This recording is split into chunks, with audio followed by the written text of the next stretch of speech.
Good morning, everyone.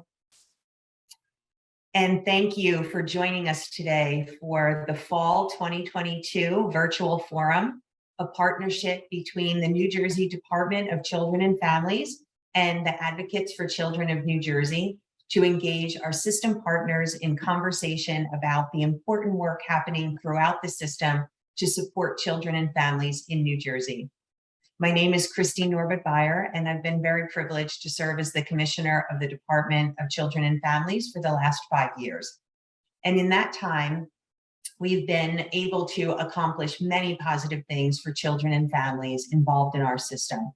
We've reduced our system's reliance on out-of-home placement as a primary safety intervention, utilizing it only when absolutely necessary, and instead choosing to support families as intact units able to heal together. We've promoted kinship care and kinship resource homes when out-of-home placement does become necessary. In 2021, for the first time in our system's history, we had more children and youth placed in familiar settings with kin than with traditional resource parents. We continue to drive down maltreatment rates as we address trauma, childhood adversity, and intergenerational family challenges. We've begun to meaningfully grapple with racial disparity in our system and have ensured that race equity is one of our system's core approaches. We've invested heavily in stabilizing and modernizing the children's system of care.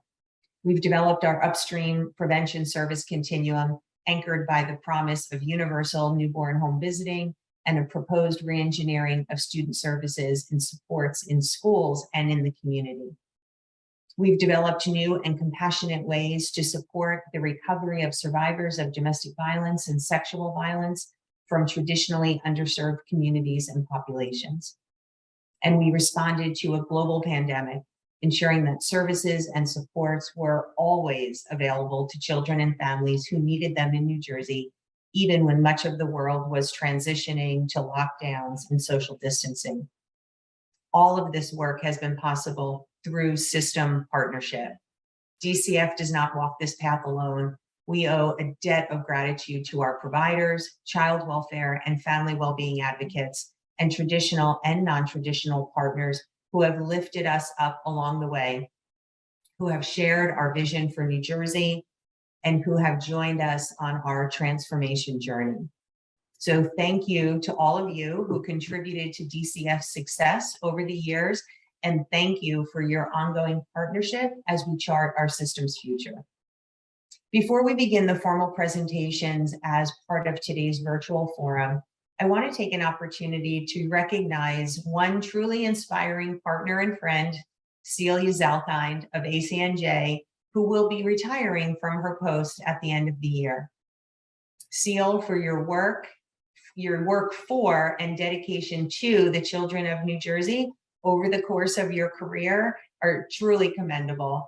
You're a true leader in our system, willing to step up in big ways and small, whether it's advocating for home visiting or fighting for accessible quality childcare for families, or just helping me host this regional forum. And on a personal note, you're someone whose opinion I respect and whose insights have helped to improve the conversation surrounding children and families. So thank you.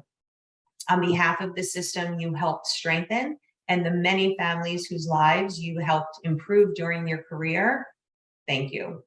And so with that, we have a very packed agenda this morning, so let's jump right in.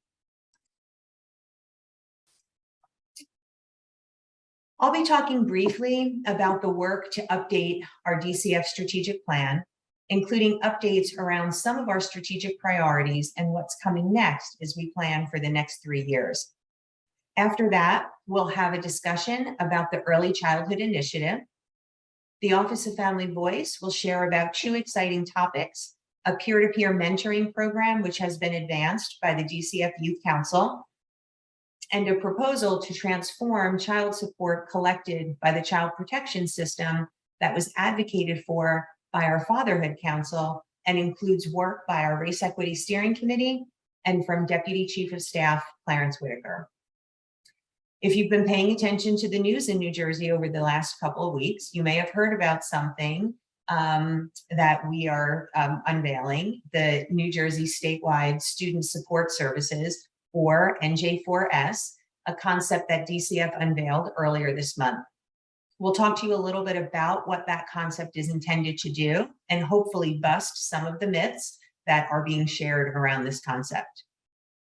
Kathy Haggerty from our DCF Office of Diversity, Equity, and Belonging will talk about the race equity work happening here in the Department of Children and Families. We'll go into a little bit about Federal Family First Prevention Services Act and what that means for New Jersey. And then we'll close for the day. And I think maybe there's a break somewhere in the middle of all of that. Okay, so as I mentioned at the onset, there are a lot of exciting things happening in New Jersey around the child welfare system, and much of that work, at least over the last few years, has been guided by the DCF strategic plan. This document lays out our transformation agenda while making a statement about the outcomes, practice areas, and initiatives important to the department and families we serve. As we plan for the possible exit from the Federal Sustainability and Exit Plan, or our SEP, and federal court oversight, we need to think about how that affects our strategic direction as a department and as a system. While we've been able to truly accomplish some big things together, we know that the strategic planning is an iterative process, and the best plans build off of successes of the previous ones. So we'll share a little bit about what to expect as we develop and roll out our strategic plan for the next few years. So our journey so far, the journey to our current transformation state and the development of the 2018-2021 strategic plan began from a place of tragedy. And for many of you who've worked in this system in New Jersey for whether it's 1 year or 20 years, you will be familiar with our federal oversight and what started out as a settlement agreement, then a modified settlement agreement, and now our sustainability and exit plan. This lawsuit began back in 1999. At that time, it was a pivotal moment for child welfare in New Jersey and resulted in 2 decades of federal oversight and reform. The case was a class action lawsuit against the state of New Jersey for failing to meet its responsibility to the children in our care of our statewide Child Protective Services Agency. At the time was called DIPUS, what we now refer to as DCPMP, or the Division of Child Protection and Permanency. And while that lawsuit exposed systemic challenges to serving the needs of children and families in New Jersey, it also took an emotional toll on the people who were working in the system, doing their level best to make it all work, and ultimately losing the war. But in our case, the Charlie and Nadine H. lawsuit also provided a much needed impetus to reform our system and provide the resources we need to become a national leader. And so I'm not going to go through all of what's on this slide, but I do think that there are a few items that I want to talk about. You know, the key elements that sparked, some of the key elements that have been sparked by this suit. In 2006, it is when DCF became its own cabinet level department. We developed a consistent practice model that began probably in 2007, 2008. And that model was implemented in all of New Jersey's DCF local offices, so that wherever you were in New Jersey, you had a consistent experience and the same level of care. We had better integration of childcare and wellness by embedding child health units in each of our local offices. We developed robust tools and initiatives to track progress, analyze data, and direct our energy so that we could focus on strategies and initiatives that made a difference in families' lives and could learn from the experiences of our caseworkers and practitioners in the field. So all of this to say, and there's a million things I left out, the child welfare system of today bears little resemblance to the system which desperately needed to be reformed back when Charlie and Nadine H. was filed in 1999. Our current system, in so many ways, we are leading the nation in outcome data, in innovative practices, and in supporting and serving families based on their needs and not on our assumption of their needs. In March of 2022, nearly 20 years after the initial consent decree was ratified, we were able to announce a phased transition from federal oversight, in which we will take steps to ensure ongoing review and monitoring of quality benchmarks for our system, but in which DCF will no longer be under court oversight. So I guess I want to switch to the context for our strategic plan and our next iteration of the strategic plan. When I became commissioner in 2018, I began working with my executive team to develop the DCF strategic plan that would guide us for the program years 2019 to 2021. Particularly in a large social services agency like DCF, it's important for incoming leadership to clearly articulate a unifying vision for the department's work and to set the table for areas of priority over the next several years. When we developed the last strategic plan, the theme was building a 21st century child welfare system. And as is the case with most plans, you can't always predict the challenges or opportunities that may be coming your way as you try to execute on your plan. As we consider the context for the development of the next iteration of our strategic plan and work with our executive leadership over the next few months to finalize it, some of the challenges and opportunities experienced during the last plan still linger. The one thing that none of us could have foreseen was when we were developing our strategic plan in 2018 was the upcoming COVID-19 pandemic and the enhanced stressors on family stability and youth mental well-being that have resulted from the pandemic. COVID-19 has created a cultural trauma touchpoint on a scale that we had not seen before.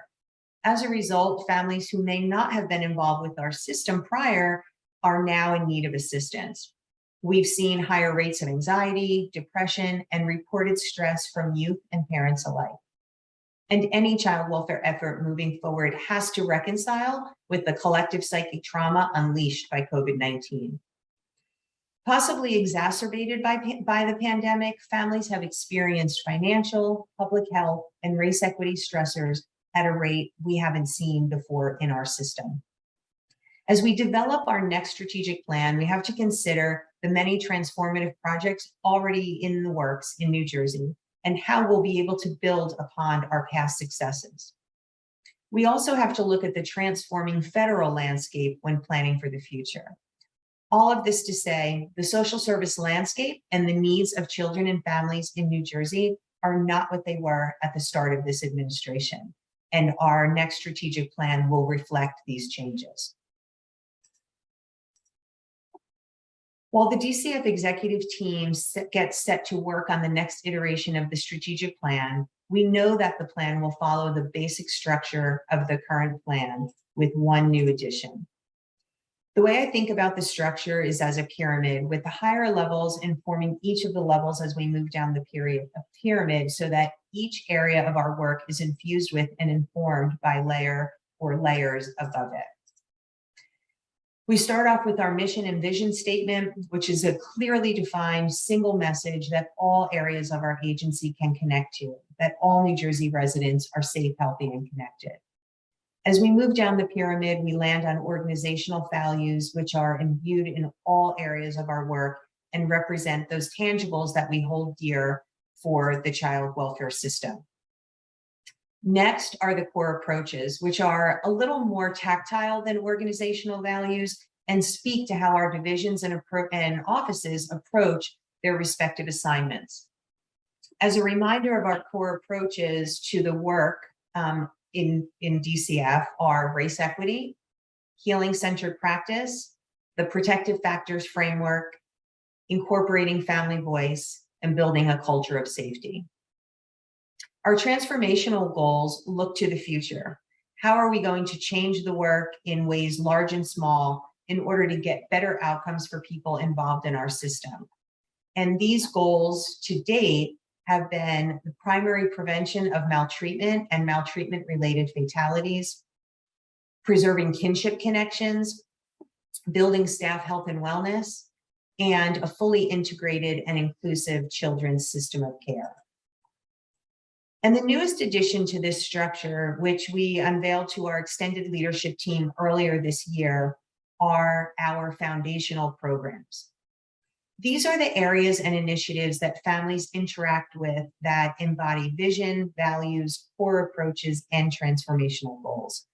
This is where the vision is transformed into reality for everybody to connect with in our system. So I want to talk a little bit about the foundational programs. One of the elements of a strong strategic plan, as I mentioned, is that it supports iterative growth, that we can build up from the core while being true to the spirit and intention of the original. We will be looking for ways to expand and grow the strategic plan with the next iteration. But I wanted to acknowledge the steps we've taken now to bridge the gap. Earlier this year, in partnership with our Office of Strategic Development, DCF's 5 main program areas were able to identify 40 programs happening within DCF or planned to launch soon, which execute on the vision, values, core approaches, and transformational goals. These programs transition conceptual focus to tactile support. It's how children, youth, and families can see the evidence of our strategic plan in their engagement with our department. We considered these 40 programs within the context of our strategic focus, categorizing them as either maintaining system excellence or advancing systems transformation. And we used implementation science and project planning to develop an organized and accountable way to bring these programs to the people of New Jersey. These programs may be administered by contracted service administrators or may be part of our evolving DCP&P case practice. But by including them in the larger context of the strategic plan, we're ensuring that these services and supports are aligned with the strategic direction of the Department of Children and Families. So I'm not going to go into much detail on each of these 40 programs, but I wanted to share this slide so you get a sense of what kind of programs we've included as our foundational programs. You'll be hearing about some of these programs today, like the peer-to-peer mentoring and J4S. Some of these programs are focused on material needs like youth housing or Connecting NJ, the Service Connector, formerly known as Central Intake, where families can be linked to a host of services through state government. Some of these programs are focused on the transition from youth to adulthood, like Life Set Coaching or PACES or Youth Thrive. Some of them support communities that have been historically overlooked, like our culturally specific DV and SV services or English language learn support through the Office of Education. Some of these programs are intended to preserve family bonds, like supervised visitation services or keeping families together. And some of them are focused on keeping children and youth safe, like the Zero Suicide Initiative. All of these programs, absolutely all of them, are important to their respective constituencies and DCF strategic service continuum. Every day we have choices of what to focus on, what will advance the safety, health, and well-being of New Jersey's children, youth, and families. These programs are what the DCF executive leadership team has determined to be most impactful and what we plan to further develop over the next few years. Many of these items have been developed with many of you. Our continued partnership and conversation with our community providers and with our stakeholders and families has really led us to identify these programs as most necessary. And so we look forward to continuing to be in conversation with all of you. So with that, I'll pause to answer any questions people may have. You can put them in the Q&A. Otherwise, we can move to our early childhood initiative.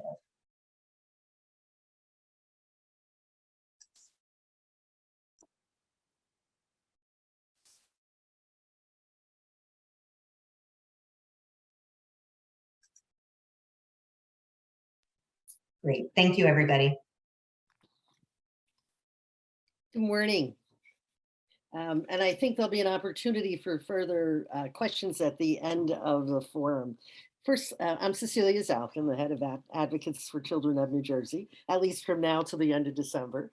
And I do want to thank you, Christine, for that very lovely introduction of me. I really appreciate it. To be honest, it has been a privilege to head ACNJ. And part of that has been because of the incredible partnerships that we have made. Nobody does this work alone. It just continues to impress me of people who can come together and work together, even sometimes against their personal interests, for the well-being of children. We have certainly appreciated the partnership with DCF and this opportunity to join with you on what has turned out to be an annual basis to share what's happening within DCF, and some of the great advances that have been made. Many of you know that I started my career actually working with what was then the Bureau of Children's Services, the predecessor to Division of Youth and Family Services, and now DCF. It was a very, I think, challenging time for child welfare. Not that there aren't challenging times, but this was in the early 1970s when the child abuse reporting laws had brought thousands of children into the foster care system. I think when I started in the Jersey City office, there were about 12,000 children in out-of-home placement. They had been placed and left there. And suddenly people woke up to the fact, the federal government and then New Jersey, to the belief that children needed permanent homes. And when I look back on that time, what I always thought was missing was the support that families needed to prevent placement. In many ways, the system to me was built backwards. First, to protect children, they were removed from their families. And then when the need for permanency was acknowledged, the focus was on, well, how do we create a permanent home for children who had been in foster care for many, many years? And I think that there was always, to me, a mismatch between what families needed and what the system was willing and able to provide. So I think, to me, today is very exciting, looking back on the developments that DCF has made over the last year and since 2018 and your leadership, Commissioner Byer.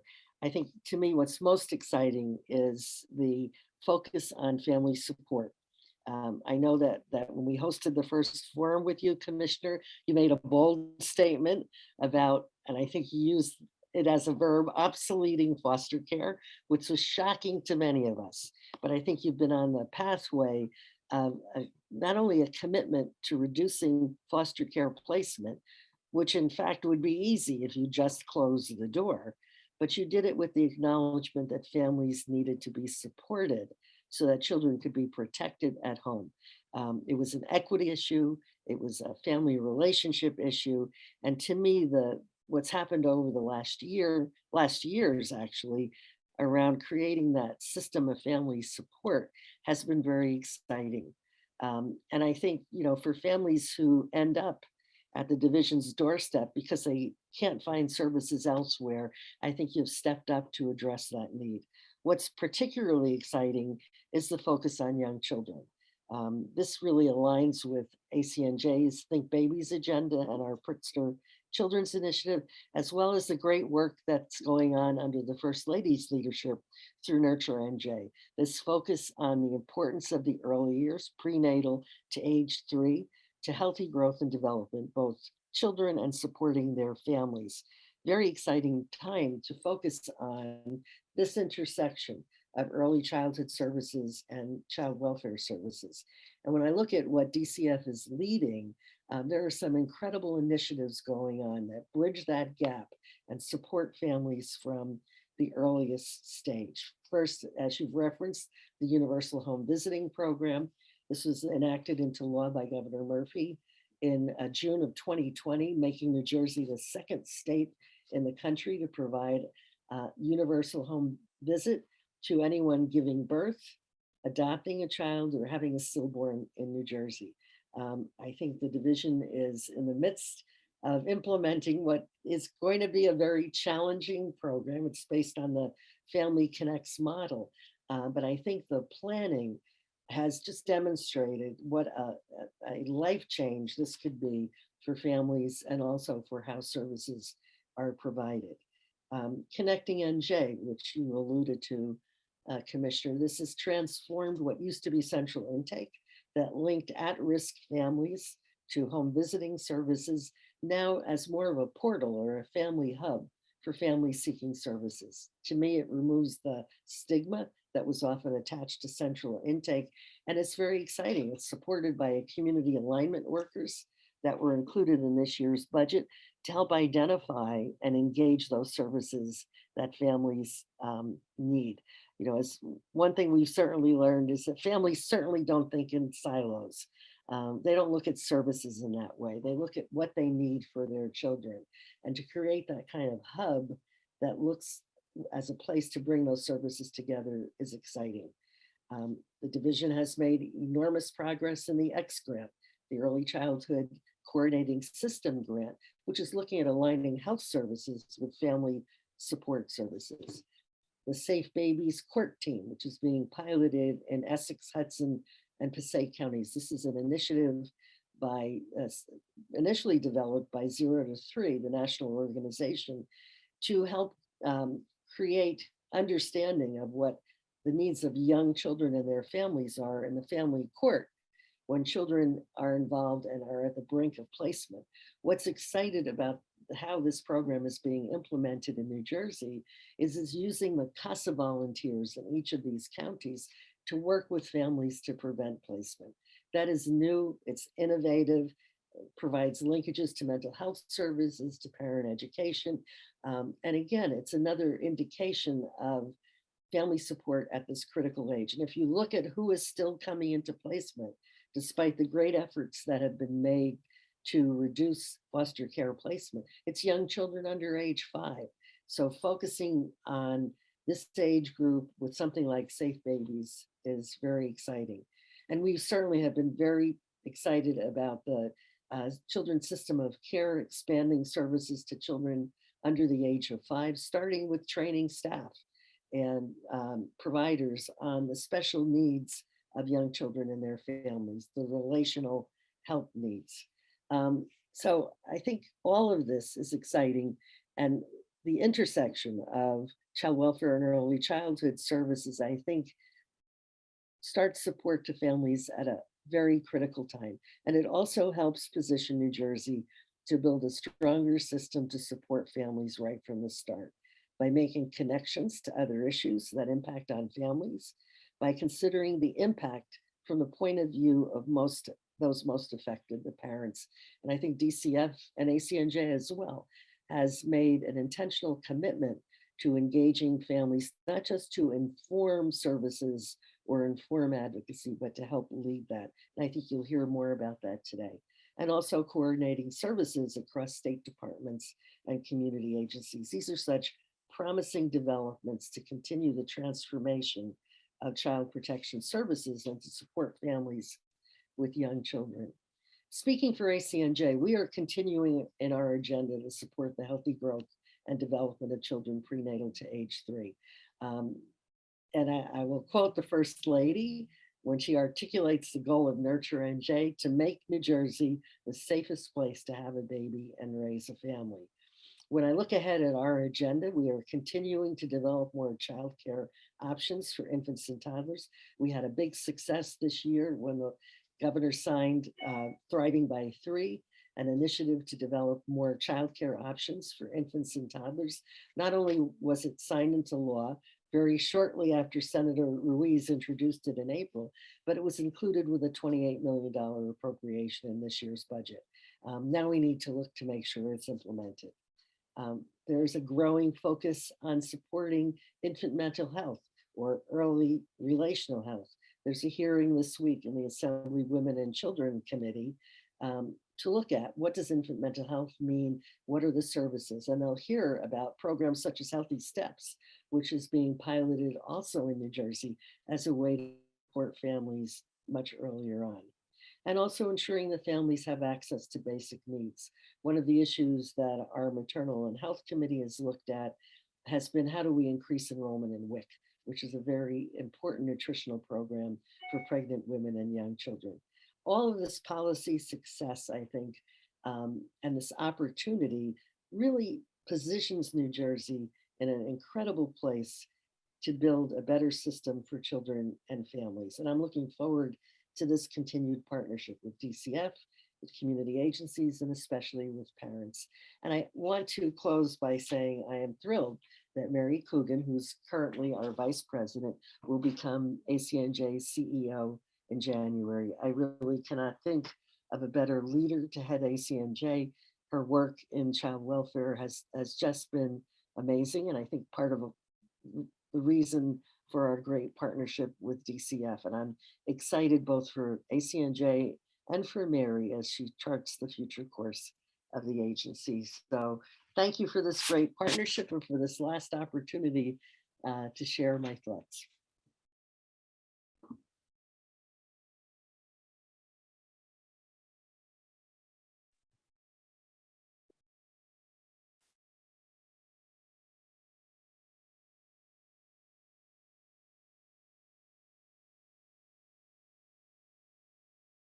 Okay, good morning.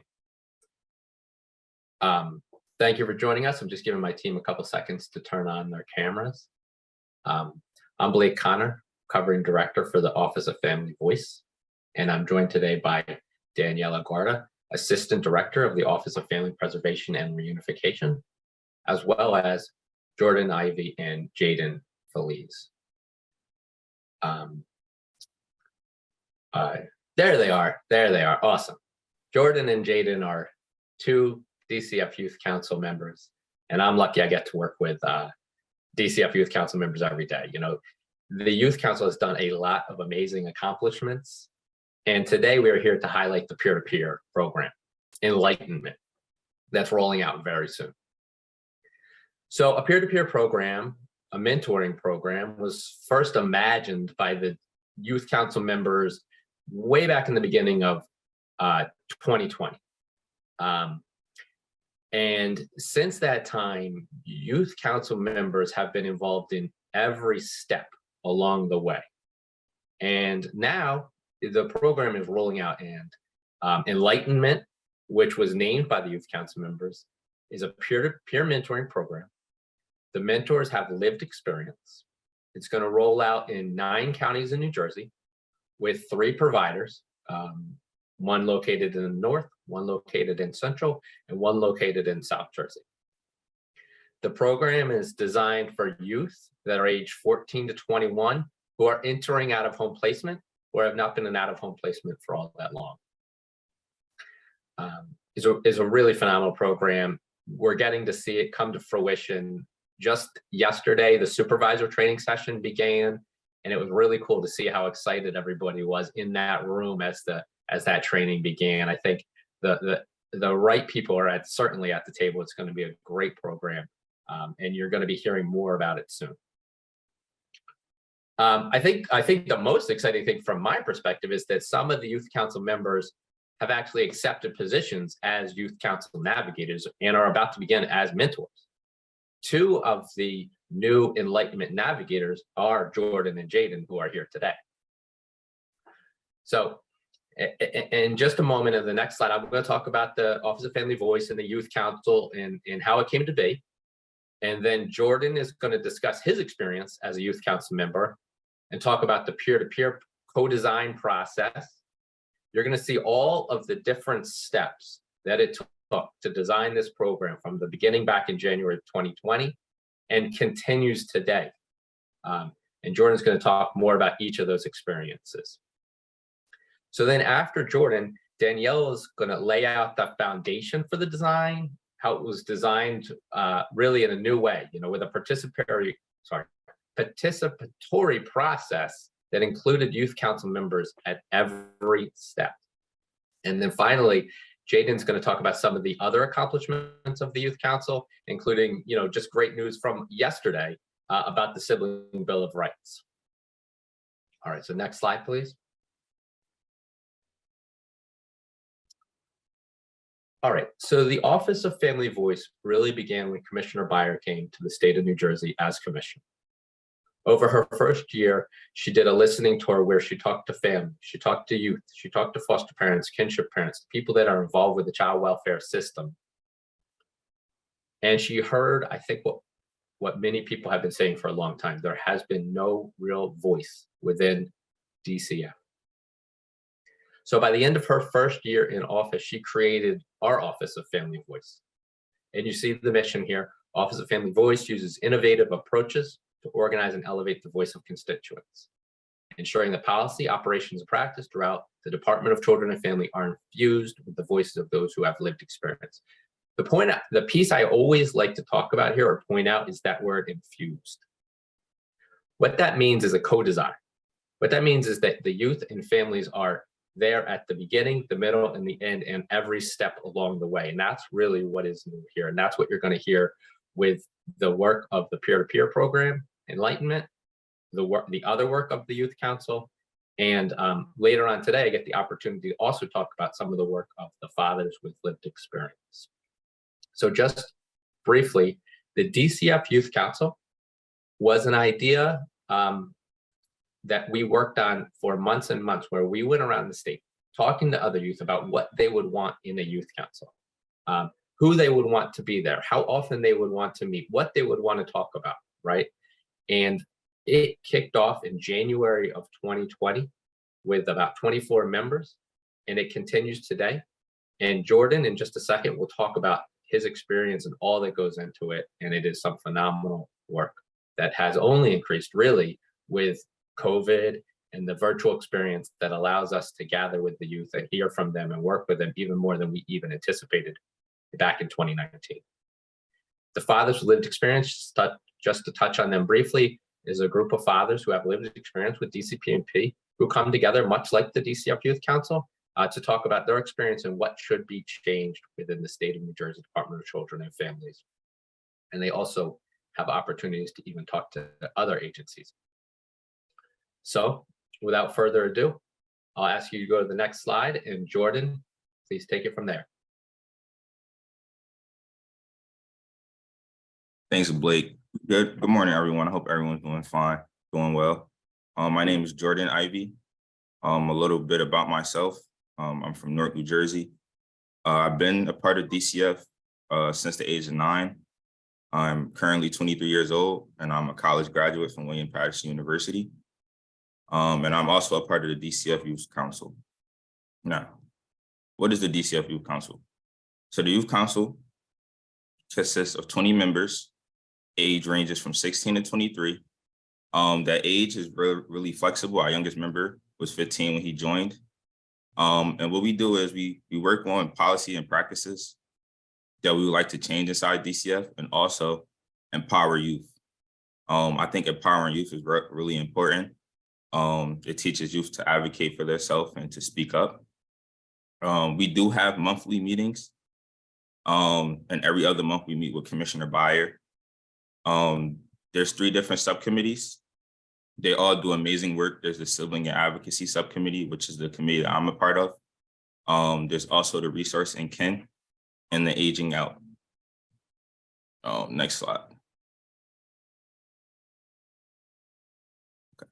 So I would like to talk on the Aging Out, the Sibling and Advocacy Subcommittee, and also give you guys like a vision of the timeline of how the peer-to-peer mentorship program came about. So at first it was just a sticky note on the wall. We did something called the Start, Stop, and Go. So we looked at policies and practices that we would like to stop, ones that we thought should continue, and ones that we thought should start. And one of the things that we thought we should start is a peer-to-peer mentorship program. I want to say around 2016, I had a mentor. He was very influential on me. He is the person, he's the reason why I went to college and higher my education. He told me about the different resources that DCP&P offered me. He was only my mentor for a short, brief amount of time, and then we kind of lost communication. But I felt like he was very important in my life and played a big role. So I believe that all young people coming up in the system should have strong peer supports. And what I really liked about my mentor was he had a little bit of lived experience, so he was able to teach me things because he was actually inside the situation. So we made our recommendations to Commissioner Byer and her management team, and she was grateful enough to put the right people around us. So we worked closely with the Office of Strategic Development. We looked at the hexagon tool, the logic model, and also looked at RFPs. Before I was entering into the situation, I didn't know what an RFP was. I didn't know what the hexagon tool was. So it was a very interesting time for me because I learned a lot. So to fast forward, they selected 3 providers for North, Central, and South Jersey. It's lucky enough that I'm able to work for one of the providers in which I was a kid inside a couple years ago, which was Children Aid and Family Services. So it was kind of like a forthcoming for me. I was able to meet people that see me as a kid, and they told me I came a long way and how they're proud of me and stuff like that. So it was a pleasant experience. As Blake mentioned before, they actually hired council members such as myself and Jaden. And also the council, we created the name and the design, the logo. And then I'm going to pass it off to Daniela, and she's going to elaborate more on the implementation side. Great. Thanks, Jordan. You can go to the next slide, please. So I'm just going to quickly go through this. So this graphic lays out really what it takes to develop and implement programs. We know it takes 2 to 4 years to fully implement a program, and the process is intentional and it's thoughtful. We attend to each of these program deliverables and activities that are detailed here to ensure that the program is designed and implemented with quality and in a way that reflects the needs of New Jersey's youth and families. Jordan mentioned many of these activities, but I really want to emphasize the time, effort, and expertise from the Youth Council that went into exploring, installing, and eventually launching this peer-to-peer program Enlightenment. So like Jordan said, the Youth Council envisioned a peer mentoring program. They put their vision on paper, and we supported them in the development of the logic model. It was really their logic model. You heard from Youth Council members. They didn't want another professional in their lives. They wanted a sibling or a friend type of support that has walked in their shoes and has experienced foster care. So based on their logic model, we did an exploration for models. We really had to dig deep to find a model that reflected their vision and aligned with what they were looking for. And so we landed on a model from New York. As Jordan said, we developed a hexagon tool, and we vetted that through the Youth Council, which really just explains what the model is about. And the Youth Council agreed that this was the model for them, and they've since rebranded that model Enlightenment. Moving into the installation phase, this was a competitive bidding process. We did an RFP, one that the Youth Council was able to participate in as they reviewed specific sections related to youth voice in those proposals, and they were able to give their unofficial scoring during the process. Once the providers were awarded, we shifted our focus to the implementation supports you see here in red. We developed policies and procedures and refined these from New York to make sure they aligned with New Jersey's policies and practice. We vetted all of these through the Youth Council, and they gave very specific, really helpful feedback around recruitment strategies, as well as the professionals that should be considered during the collaborative meetings, which are an essential part of the model. And finally, the Office of Applied Research and Evaluation developed a participatory data collection and evaluation process that included the feedback and perspective of youth along the way. So they vetted their evaluation questions, their fidelity tools that were developed, as well as the assessment tools that will be utilized in the program service delivery, as well as the evaluation with the Youth Council members. Move to the next slide, please. Okay. So this work is complex and it's fast moving for what we're trying to achieve in this timeline. And so we know the only way to get this done is through teams. The teaming structure enables us to be clear and have efficient communication feedback loops with each of the teams that you see here. So we collaborate in an ongoing way with the model purveyor of Enlightenment, with the regional community providers, one of which that Jordan mentioned earlier, the other two being Children's Home Society and Oaks Integrated Care. We also collaborate with offices across from DCF. This includes various members from Child Protection and Permanency, the Office of Family Voice, Strategic Development, Research and Evaluation, and of course, the Youth Council along the way. You'll see here that the Sibling and Advocacy Subcommittee has provided feedback and vetted materials. They're an active role in the teaming structure. They're now co-developing our communication strategy, and they're helping to develop all of our recruitment videos for this program. What I want to say is this program really embodies what it means to meaningfully and authentically incorporate youth voice. We would have not gotten to this point without the guidance, direction, and feedback of the Youth Council. And so it was and continues to be participatory really every step of the way. The last thing I will add is stay tuned. Community providers, as Blake said, are being trained as we speak and will be active in their communities soon. And so more information will be shared via the New Jersey YRS website that you'll hear more about from Jaden shortly, as well as DCF social media platforms. So with that, I'm going to turn it over to Jaden to discuss the website. Thank you, Daniela. Hi, everyone. My name is Jaden. I'm 21. I am from Hudson County. I've been part of the Youth Council as of really this year, and I am part of the Aging Out Subcommittee and Sibling and Advocacy Committee. And actually, the Aging Out Committee is the one that has been working on the NJYRS website, which has been just launched. It was created by Youth for Youth with the intent to bring to light more resources that youth can attain. So there's really everything from education to employment to possibly legal help if needed. There's aging out information. There's also individual information about the creators of the website, who's been part of the whole process.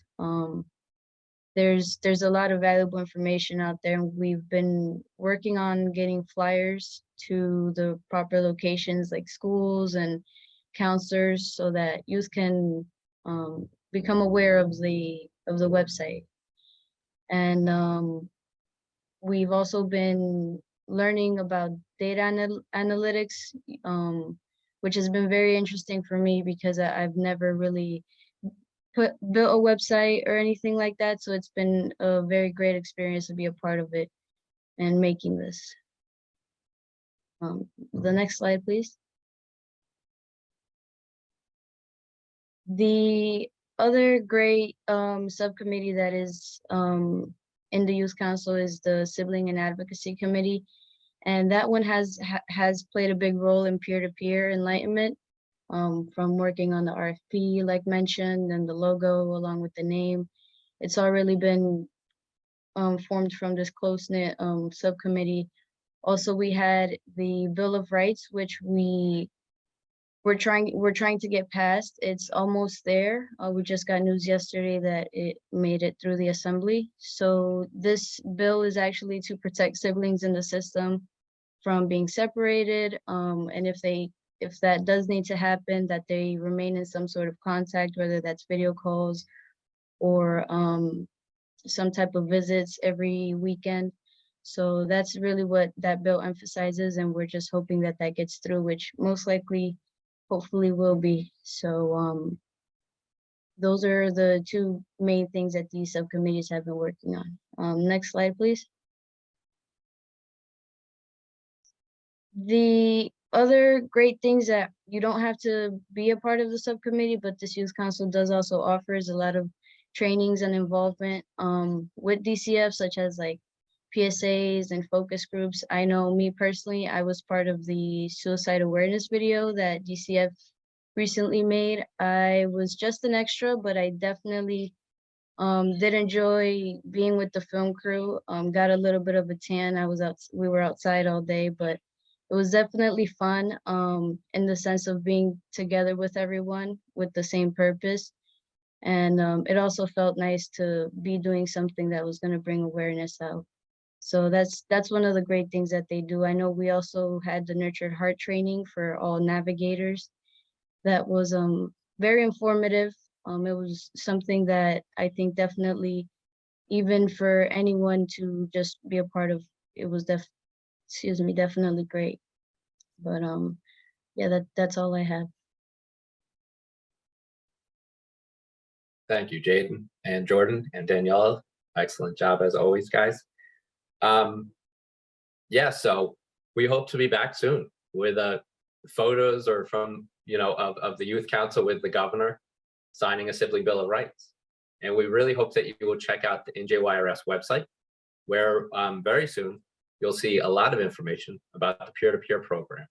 And we hope that you'll all check out the videos, send it around to everybody you know, and really endorse it, because it really is a labor of love from the youth council members. It means a lot to them, and it really is going to be a great program. As long as I can use the chat, I will put the NJYRS site in the chat for everybody to check out. And please keep an eye on it, because we are going to have a great communication strategy coming soon.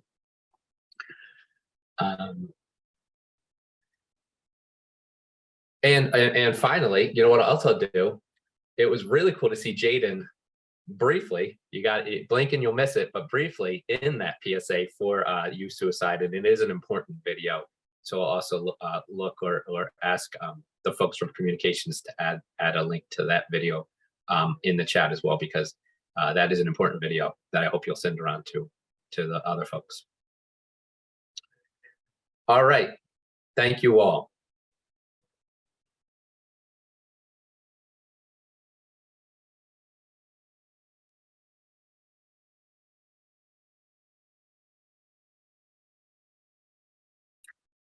Okay, great. So I believe I stay on here, and I'll be joined soon by Clarence Whitaker, Deputy Chief of Staff.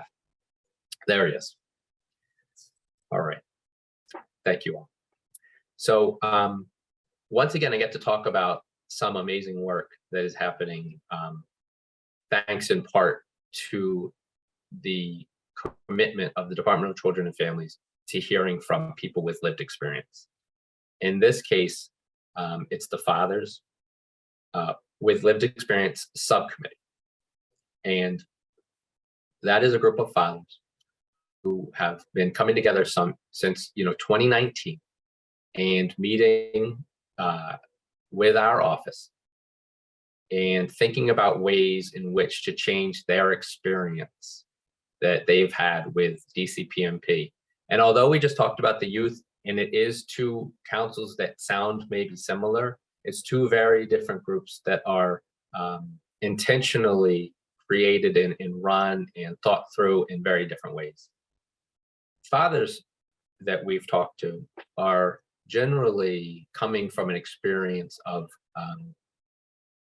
a lack of engagement, a lack of empowerment, a lack of being involved in their case, that they are motivated and driven to come and meet with the Department of Children and Families, not only to explain what they think should happen, but to learn a little bit more about, what should have been happening when they were not engaged, right? So there is an intentional process of thinking through and talking about the entire experience of DCPMP and how the fathers could be involved more.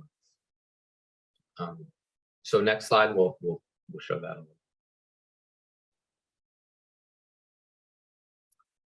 So you see here the Fathers Lived Experience in the DCF Youth Council, and you heard about the co-design that happened with peer-to-peer just a couple minutes ago.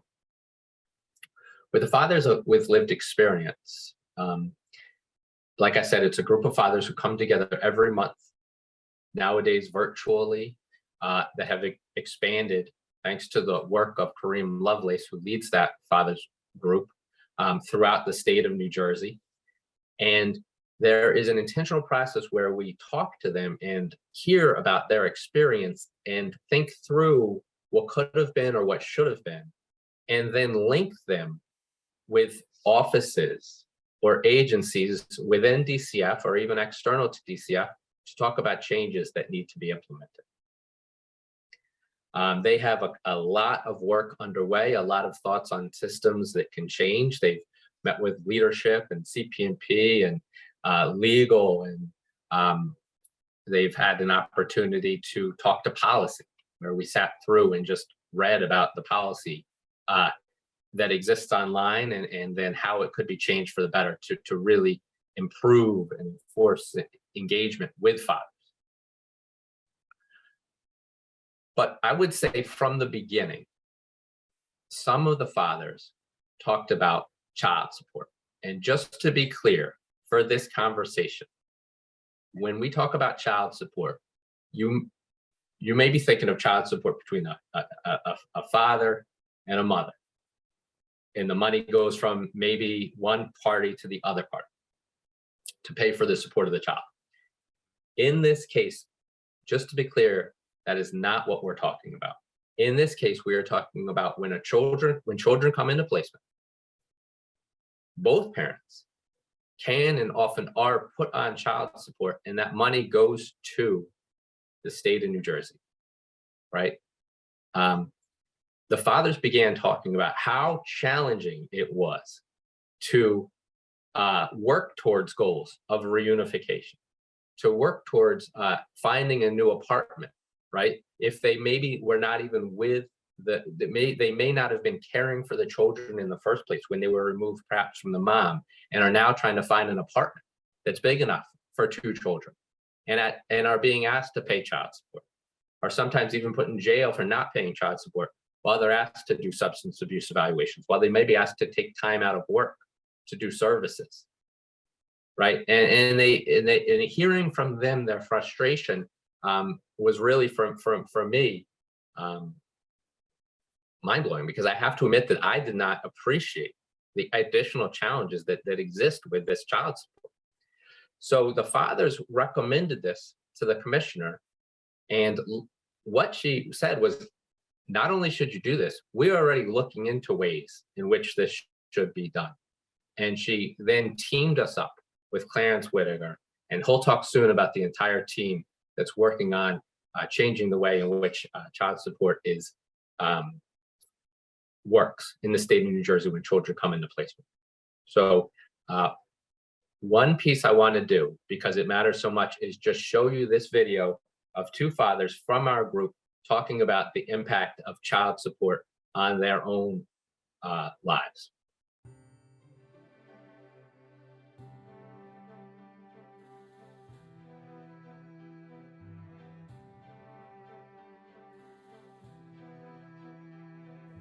How you doing? My name is Kareem Duramus Dudley Sr., married, father of 2 children. Been involved with DCPNP for about 4 years. Hello, everyone. My name is Christian Rivera. I have 3 children. I'm from Elizabeth, New Jersey. I'm 31 years old, and I've been part of the subcommittee since March of 2022.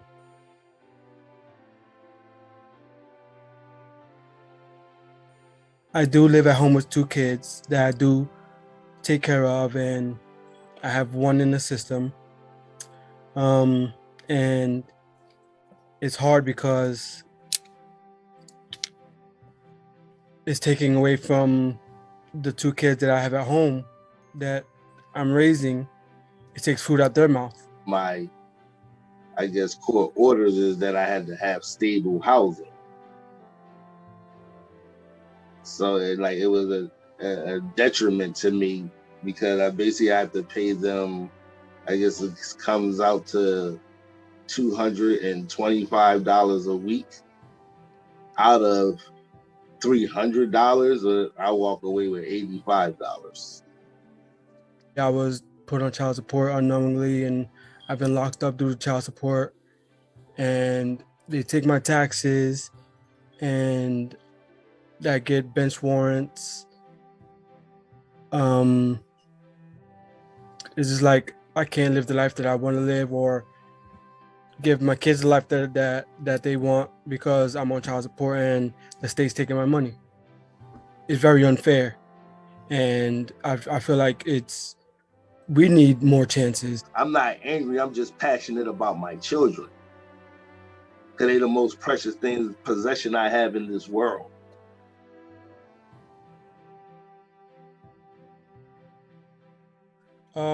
They should just eliminate it.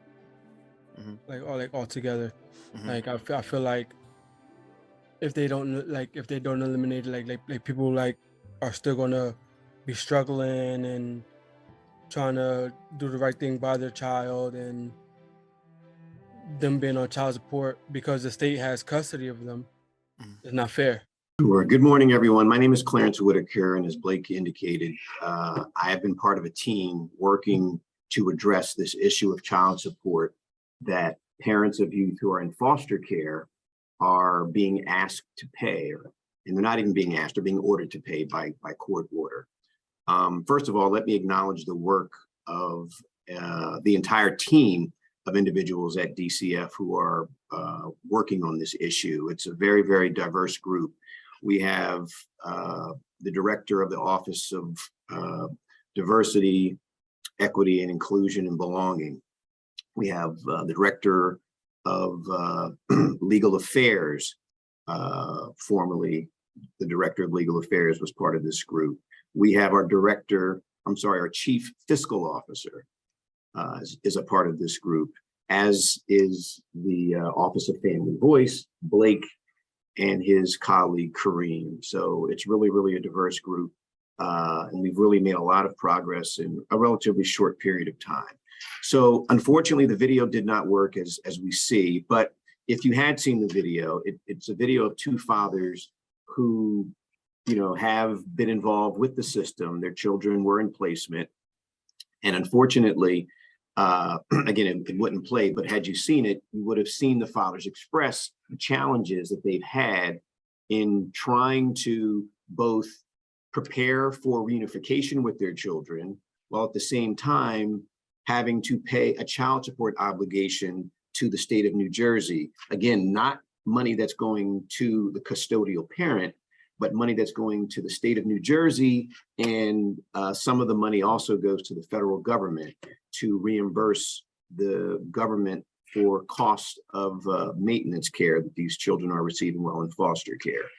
So again, it's a significant challenge. And again, had you been able to see the video, you would have seen, viscerally, the impact that child support has had on these individuals. And these two parents who are in the video, these two fathers, they really are representative of many other fathers and mothers who report that having to pay child support to the Department of Children and Families makes it harder for them to provide not only for their youth who may be in care and looking to reunify with those children, but also their other family members who they have responsibilities for. So again, it's an issue that we really, really wanted to get a handle on and try to provide some relief to these families. And so, as you can see in the slide, we'll talk about some of the ways that child support impacts the families that we serve. There are various studies that have been done regarding child support and how it impacts families and how it impacts and keeps children in foster care longer than is necessary. One study from Wisconsin concluded that having to pay a $100 per month child support obligation was associated with an over 6-month delay in reunifying children with their families. Child support also penalizes poverty. Nationwide, as many of you are probably aware, the vast majority of youth who are in foster care are placed due to neglect, which is often due to poverty. And, again, we don't want to be penalizing individuals just because they're poor. In New Jersey specifically, 73% of the arrears owed by non-custodial parents are owed by parents who have no earnings. And so it's a challenge. So we really wanted to get a handle on this issue. Also, as it relates to child support, as many of you are aware, independent of whether or not the child support is being paid to the state of New Jersey or to the custodial parent, if you don't pay child support, there are significant punitive enforcement measures that can be implemented in order to try to compel individuals to pay child support. So again, that may include suspension of your driver's license or any other professional licenses that you may have. Your bank accounts could be levied. Your credit rating could be downgraded. which again can impact your ability to get an apartment, which might be a requirement that you might need to do in order to reunify with your children. In the most extreme cases, you might be arrested and face incarceration due to your failure to pay child support. So it's a huge challenge. And as I said, we're really, really happy that we're making some inroads in making some changes in this policy. Next slide, please. So, in addition to the negative impact that child support has on families, especially families who have modest or no means, collecting child support has been shown through research to be significantly inefficient, excuse me. According to data from various states, Minnesota specifically, 24 to 40 cents is received for every dollar spent on the efforts to recoup child support from parents. So again, that's a losing proposition right there. An Orange County, California recent study, indicated that only 41 cents are received per each dollar that's spent on collection efforts as well. And again, going back to Wisconsin, there was a study that showed that less than 3% of the overall costs for maintenance are recouped by the states who go after parents for child support. So again, we're not having the bang for your buck, as it were, when we are going after child support. And on the other side, again, going back to the negative impacts that it has on families, we're creating significant debt for these families that may last a lifetime, all right? So again, changing this policy was very, very important to all of us. In looking at New Jersey data specifically, in fiscal year 2021, money owed for that year specifically to the state was $7 million. New Jersey received about $2 million in child support payments. So again, we have a $5 million net loss for fiscal year 2021 alone. So again, we're creating additional and ongoing debt for families, which is not, going to, benefit them or the state moving forward. I'll just try to cherry pick a couple of the statistics so that I don't spend too much time on any individual slide here. But going down to the very, very bottom bullet point here under New Jersey, as you can see, we have over 3,000 cases in New Jersey that are arrears only, meaning that in those instances, the children who were once in foster care were returned to either their biological family or they found other permanency, yet the parents who were obligated to pay child support are still paying child support to the state of New Jersey, long after their children are no longer in foster care. So again, we're creating this debt that lasts forever in many instances and has so many negative, ramifications for the families that we work with. So moving on to the next slide. Thank you very much. So why are we doing this? Why is New Jersey collecting child support? Well, first of all, it's the law. So there's a federal law that requires that where appropriate, states take all steps to collect child support to reimburse maintenance costs. So that law was enacted specifically in 1984 during the Reagan administration as an attempt to, force or compel families, they thought, to be responsible for their youth who are in foster care. In addition, there is a New Jersey law that indicates that parents are liable for the full or partial maintenance cost of their children who are in foster care as well. So it wasn't as though DCF, wanted to do this. We were, compelled by the law to enact, these policies and practices to try to collect child support from parents of youth who are in foster care. Next slide, please. Now, the policy that DCF has, and it's still in effect, so the policy itself has not yet formally changed, but we're in the process of trying to change the policy. But the policy itself that we currently have did and does provide some exceptions to parents who have children in foster care so that we don't have to necessarily refer those parents for child support collection.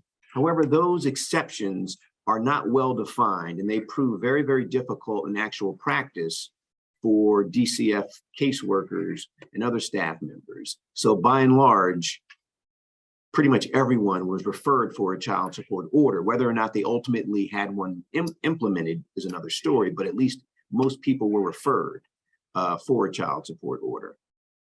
And so what DCF believes is that because child support is a financial obligation, we believe that an individual's ability to pay should be the threshold question as to whether an individual should in fact be obligated to pay child support or should even be referred for a child support order. So again, it's a financial obligation, and in many instances, individuals were being ordered to pay who really had no ability to pay. So we wanted to make sure that we were taking a hard look at making sure that individuals who weren't able to pay were weeded out of the referral process. All right, so what we did is we can actually go to the next slide if you don't mind. Thank you very, very much. So this graphic here highlights, visually what it looked like under former and actually current practice. Whereas everyone who comes into the door, as far as parents of children who are in foster care, on the left side, if you look to the right side, pretty much everybody is going to be referred for a child support order. So that's the current and practice that New Jersey has in place, and policy that New Jersey has in place. Everyone who is referred, whose children are placed in foster care, are pretty much referred for a child support order. So again, there really was not a lot of screening that was taking place, under the former and current policy, unless an individual qualified for a clear exception, which, as I said, was very, very hard to navigate in real life. So in looking to exercise our charge to reduce, if not stop, all child support referrals, members of our DCF work group, had a simple but powerful recommendation. Members of the group thought, well, how can we, make a significant change within the current policy and law that would reduce the number of individuals who are being referred for child support. So what our group came up with was that we looked to change the default practice. So under, again, the current practice, pretty much every parent whose child was placed into foster care was referred for child support. That was the default, unless, again, they qualified for an exception, which, again, was not well defined. What we decided to do was to change the default. Whereas before, pretty much everyone was referred for child support, we just changed the default to, we won't refer anyone for child support unless it's been demonstrated that the individual is not poor or indigent and has some means to pay child support. So that was the initial recommendation. It was one of two major recommendations that our work group had. Again, change the default from referring everyone to child support to not referring anyone to child support unless it's demonstrated that they're not poor, or unless they meet another exception as well. Thank you. Next slide, please. So in addition to that recommendation, as Blake mentioned earlier, we also brought this issue of child support and how we can weed out individuals who can't afford to pay child support out of the process. That was brought to the Office of Family Voice, and to specifically the Fathers with Lived Experience Subcommittee, which is overseen by, Kareem Lovelace. And so, again, that issue of how we can weed out parents who cannot afford to pay child support out of the process was taken to the Fathers with Lived Experience Subcommittee. And they had several excellent suggestions as to how we could reform the child support practice and the policy in order to weed out individuals who cannot afford, to pay child support. Jason, you can actually advance the slide so that the other bullets come out. Thank you very much. All right, so the question that was asked of the Fathers with Lived Experience Subcommittee was, how would you define a low potential for collection? And low potential for collection is one of the exceptions that exist in existing policy to try to weed out parents who should not be paying child support to begin with. And so that was the question that was taken to the Fathers with Lived Experience Subcommittee. And so they came up with several good recommendations, excellent recommendations. One of them being create a defined poverty level. Okay, so if we have a defined poverty level, then individuals who meet that poverty level shouldn't be referred. They also advise that people who are on government assistance should not have to pay child support. That would be another metric that we could use in order to determine whether or not an individual should be referred for child support. And then they also suggested that anyone who is eligible for a public defender, they've already proved that they don't have the money to pay. So why not weed those individuals out? And so, again, they had several excellent ideas, but we really looked at that last recommendation and thought that it was probably the most brilliant, recommendation that they had, suggesting that we use, someone's qualifying for a public defender as a screen to prevent individuals from being referred to child support. Because again, as they noted, it's been established that the person is indigent in the technical term, meaning they don't have the money to pay. And also, when an individual is determined to qualify for a public defender, that determination is made independent of the Department of Children and Families, and it's been a long established process in terms of qualifying for a public defender. So we thought that was really, really, again, among their other suggestions, a really excellent suggestion. So, we took that and used that as one of our second major recommendations that we were going to adopt as a work group and recommend to the commissioner that we should adopt. So the first recommendation, again, being that we change the default, that we don't refer anyone unless it's clear that they aren't poor and aren't indigent. The second recommendation being that we use the qualifying for a public defender as the objective screen to determine who is in fact poor and indigent.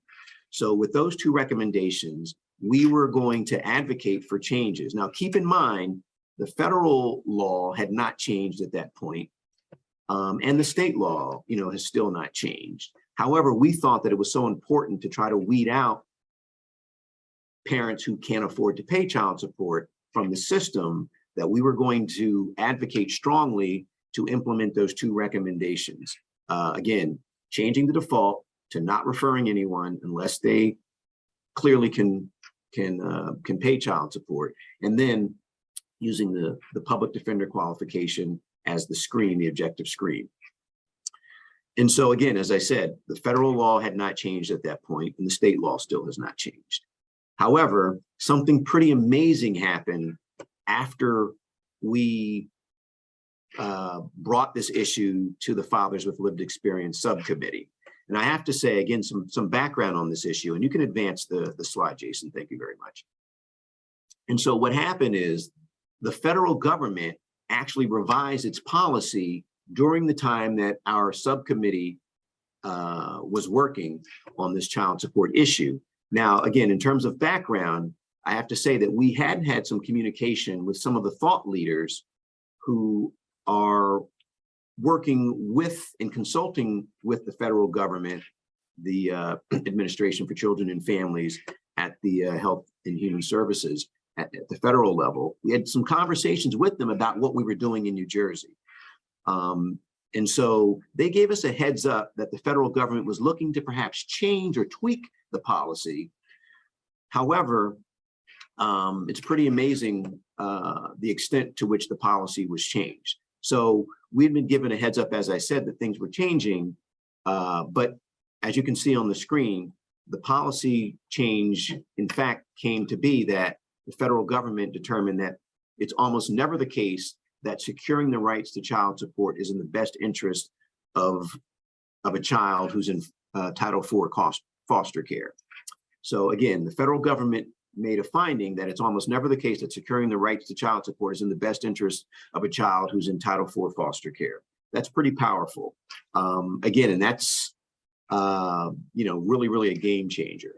They also came to the conclusion that Title IV-E agencies should consider not referring parents of children who are in foster care for child support, except in rare instances where child support won't adversely affect the child or impede successful achievement of permanency.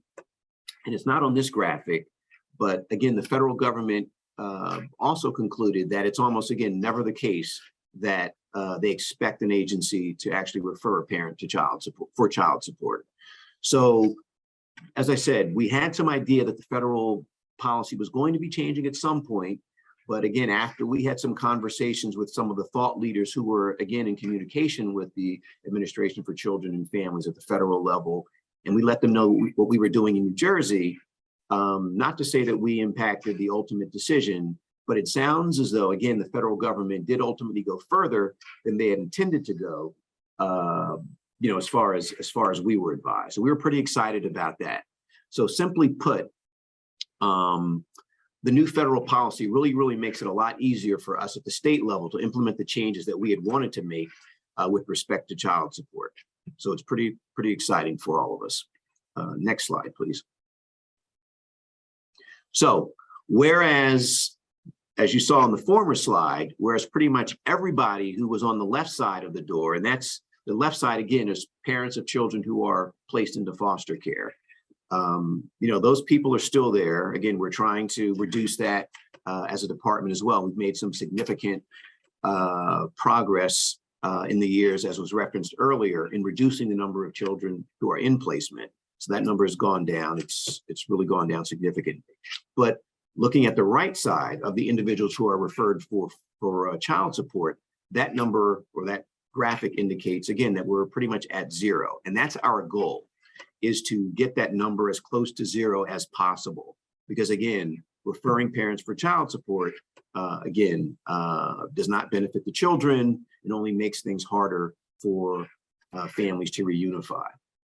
So again, the feds have moved in our direction that we were going in, recommending that Title IV-E agencies use as a default the practice of not referring anyone for child support except in rare instances.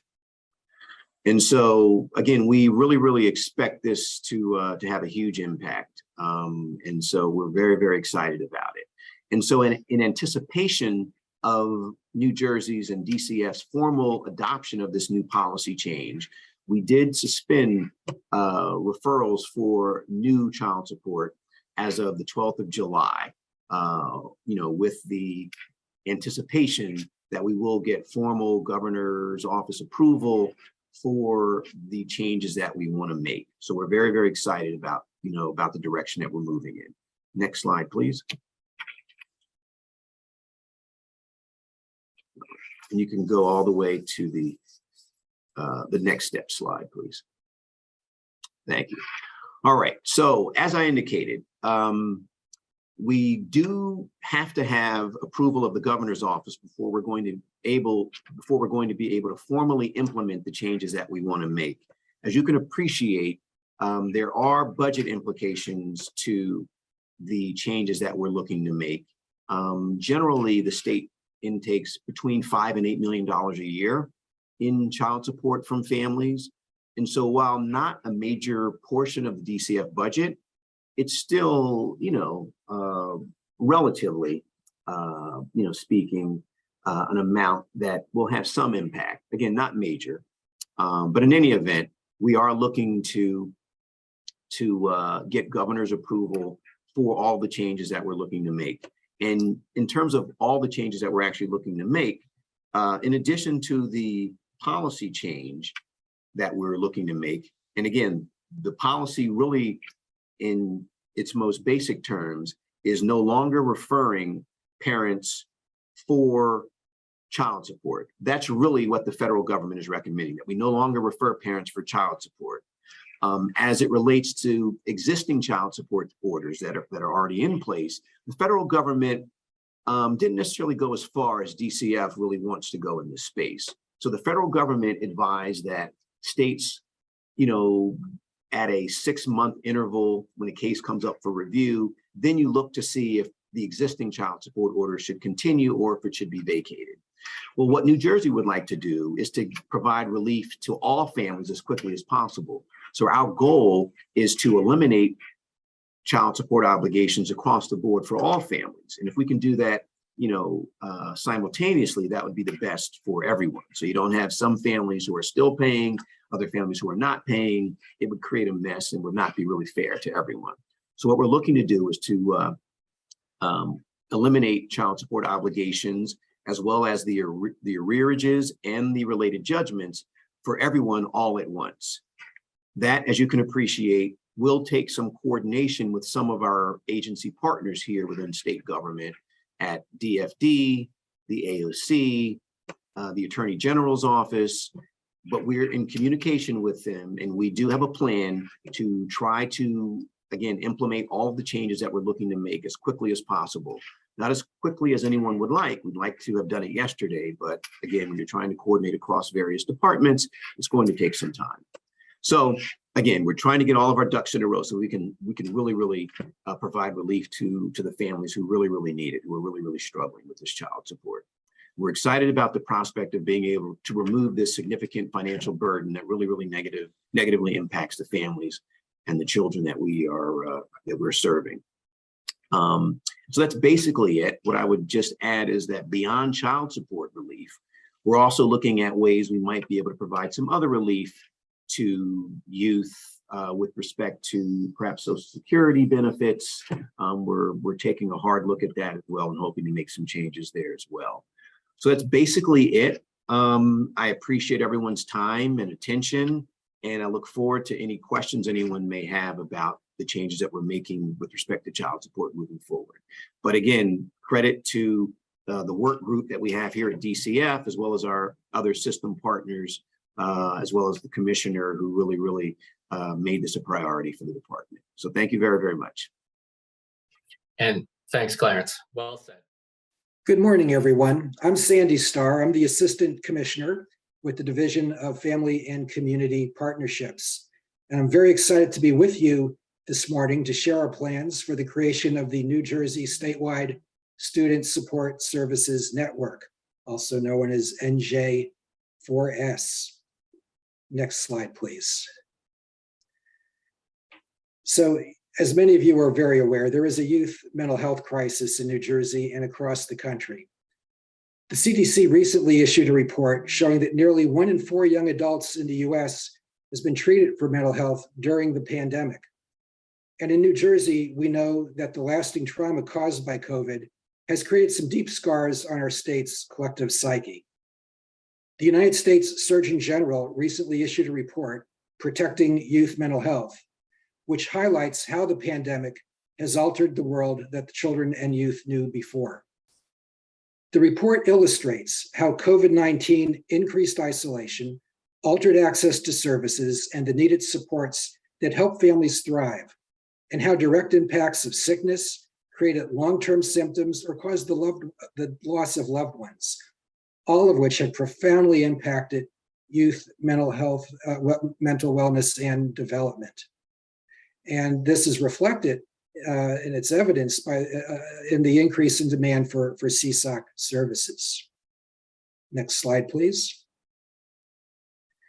The administration has been partnering with the legislature to identify innovative solutions to address this increased need. For example, increasing the investment in the children's system of care by over $100 million since 2020, which provides treatment to children and adolescents in need of deep-end treatment like residential care or in-home therapy.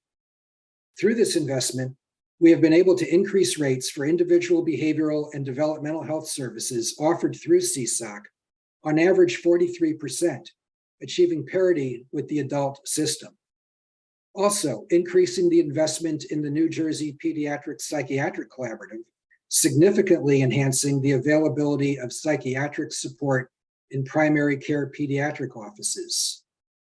As well, launching the 988 dialing code to connect people experiencing a mental health crisis to services and emergency responses if needed. As well as participating in interagency and cross-sector partnerships to launch initiatives such as the DREAMS program in collaboration with the Department of Education and the Garrett Lee Smith Suicide Prevention Training in partnership with the Department of Health. But there's more that we need to do together to prevent children and youth's mental health status from worsening, to promote youth and family resiliency, and to increase the ability of child-serving professions to be able to link children, youth, and their families to support when they need it. DCF has been working and taking necessary steps to modernize and expand New Jersey's school-linked services, evolving the portfolio to a new iteration, an innovative statewide hub and spoke model timed to be fully operational for the 2023-2024 academic year. The current model is not systemic enough and fails to leverage the existing investments made by the state into CSOC, the Pediatric Psychiatric Collaborative, and other extensive networks of community providers. Collectively, the current programs are operating in only 5% of New Jersey's schools. That's 90 out of over 2,400 buildings, and serving less than 3% of New Jersey's nearly 1.4 million K-12 students. The limited scope of these programs and the need for more coordinated student supports has been highlighted further by the COVID-19 pandemic. We need to act strategically to create primary and secondary prevention and brief intervention when and where needed for students in need. The system should ensure that services are evidence-based, culturally competent, and available in a variety of spaces, both in schools and in communities, to meet the wide range of New Jersey's diverse youth, recognizing their identities, preferences, and needs. And the system should center youth voice, along with parents, school leaders, and communities, to lead with agency and their invaluable perspective, ensuring services are meeting their needs and adapting with changing circumstances. During the past 9 months, we have been working to develop a model that evolves our school-linked services to meet the clinical and social and emotional needs of students more effectively and within every school and district across our state. The DCF Division of Family and Community Partnerships convened a statewide work group comprised of current school-based youth services providers, school superintendents, legislators, and staff that will offer recommendations for the future of school-linked services in New Jersey, because the emotional and mental health of our teens and young adults is of the utmost importance. Next slide, please. What we've created is a platform for deeper investment that provides the ability to leverage resources and fully support social and emotional health and learning of students in New Jersey. It's a hub and spoke model that will extend the current infrastructure of student supports statewide. It will create a statewide network of supports for students and their families offered to all New Jersey school districts.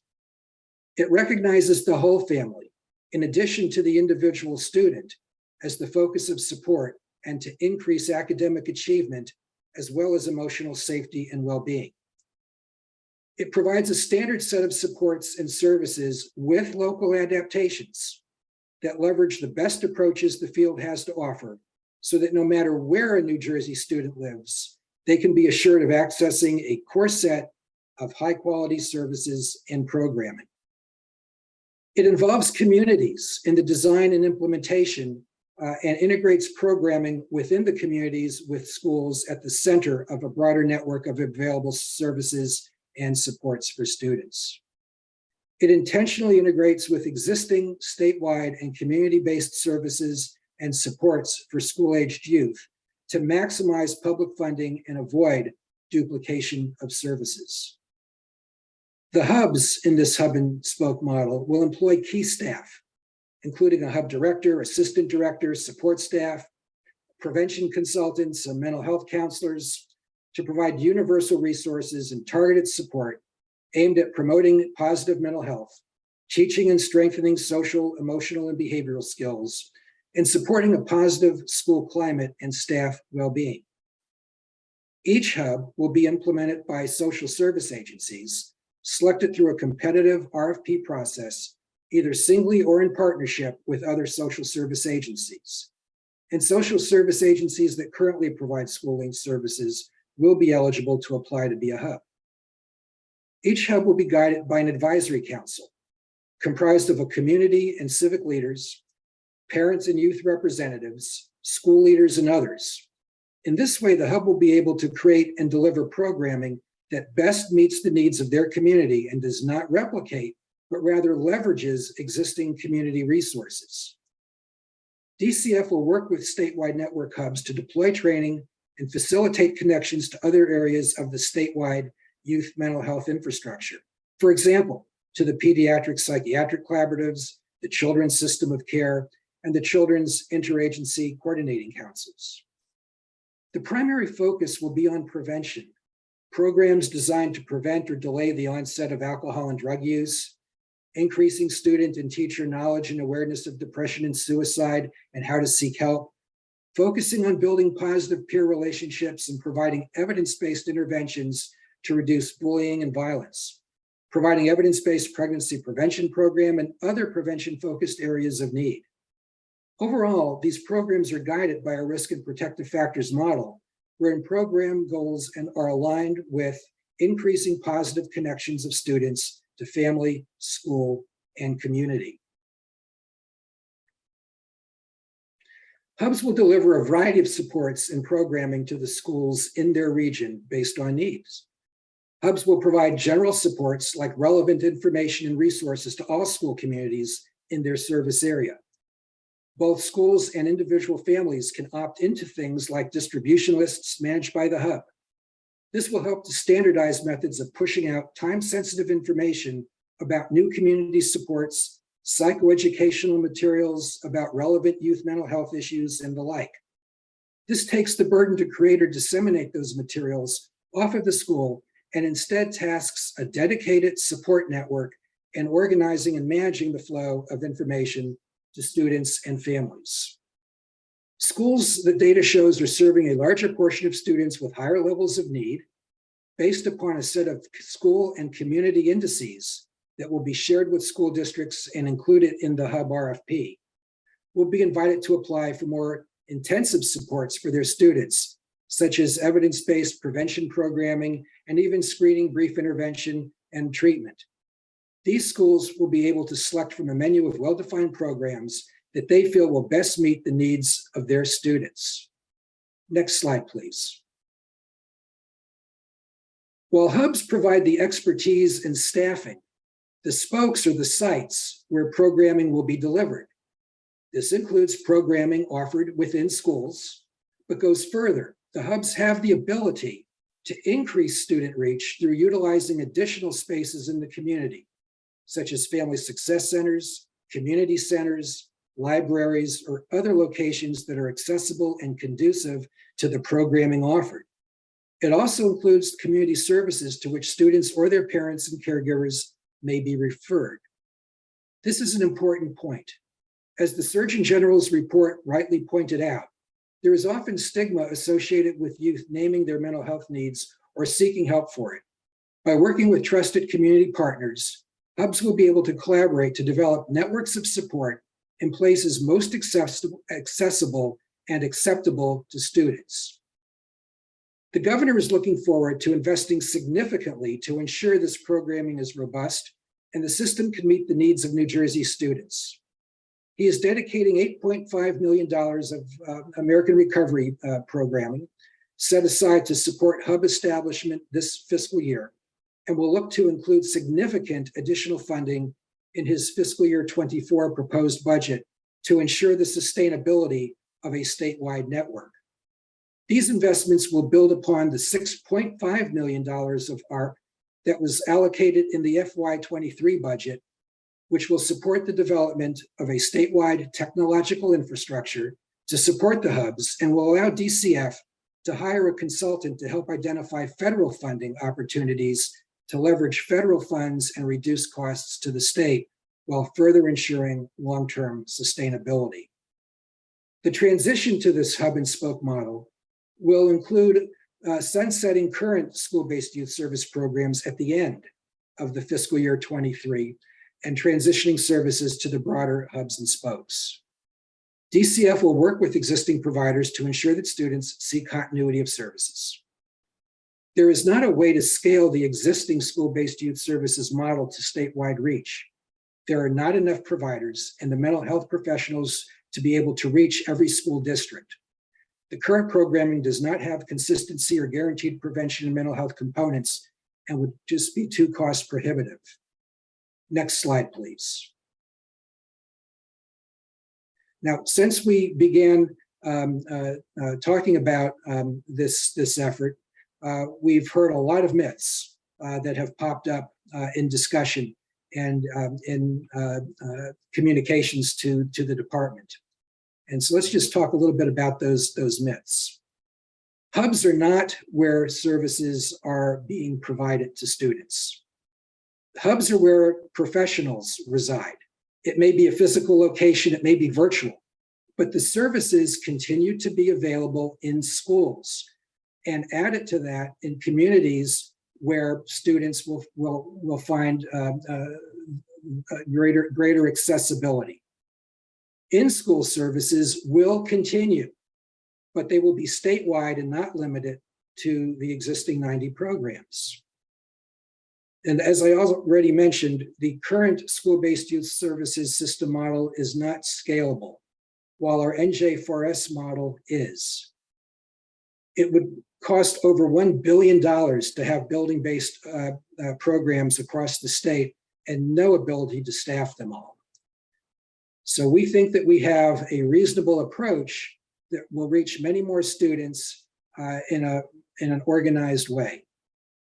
In conclusion, educators are focused on academic recovery from learning loss created by COVID-19, while simultaneously facing increasing behavioral health challenges in classrooms as students work to reacclimate to in-person learning and changes stemming from the pandemic. There is also an increasing recognition and understanding that academic recovery can be hindered when students aren't receiving proper supports and interventions for their social, emotional, and mental health and well-being.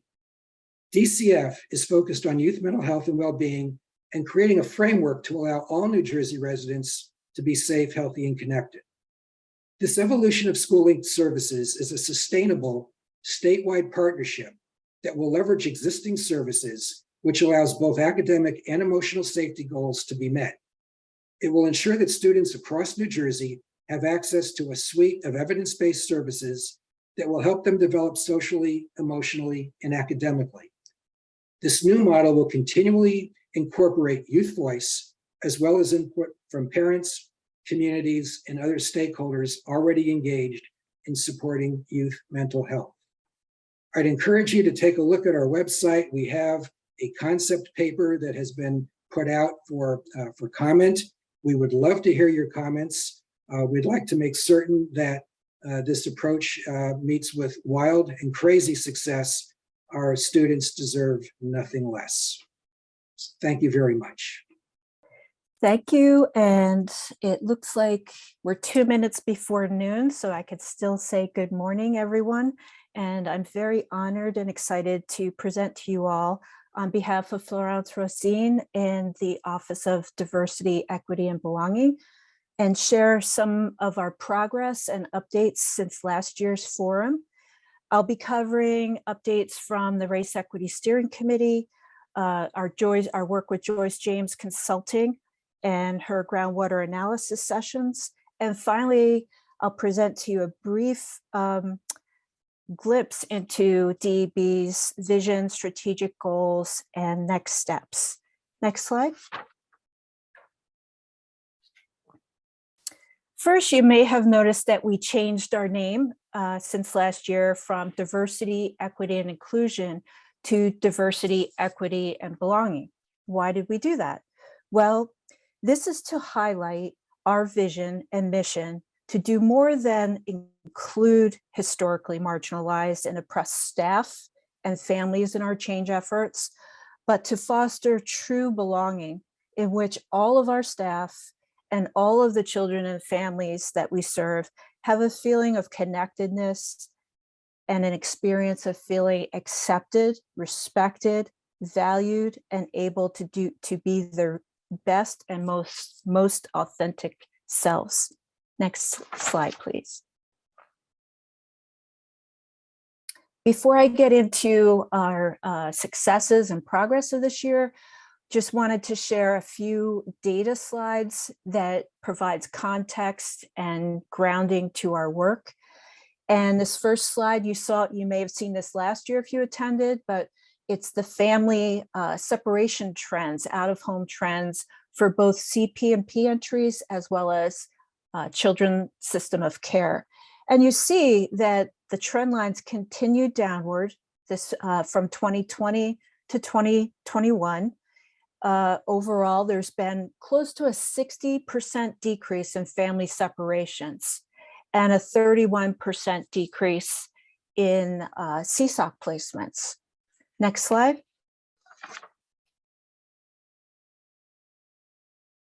However, when we disaggregate placement rate data by race and ethnicity, we see that whether it's 2017 or 2021, the rate at which Black children are placed as compared to white children is still 4 times the rate. And as compared to Hispanic children, Black children are placed at 2.5 times the rate. So this is just one example of a data point and the data that we track and more deeply analyze, and one which drives our work towards becoming an anti-racist organization. We're looking at all of the policies, practices, root causes contributing to these racial disparities. Next slide.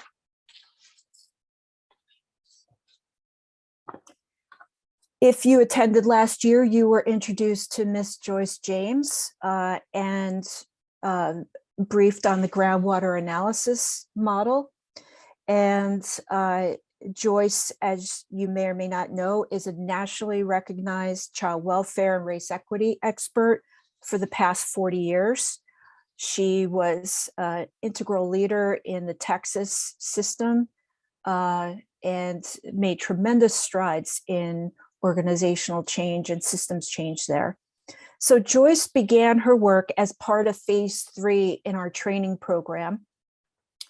The first cohort, 4-day cohort, began in January of this year. So far, there have been 9 4-day cohorts, and we're now reaching approximately 250 staff statewide who have participated in these cohorts. And additionally, there's another 8 2-day management cohorts that are underway for the rest of this year. Each 4-day cohort develops specific strategies, and I'm going to go into those in a minute, what kinds of strategies are coming out from around the state. But everybody's part of this. The commissioner's executive team has participated, all DCF divisions and offices, managers and staff, as well as some of our external stakeholders. In addition to developing a deeper understanding of structural racism and providing a foundation for holding courageous conversations, we're taking all of the strategy ideas coming out, recording those, organizing them, and considering or incorporating them directly into our strategic plan. Next slide.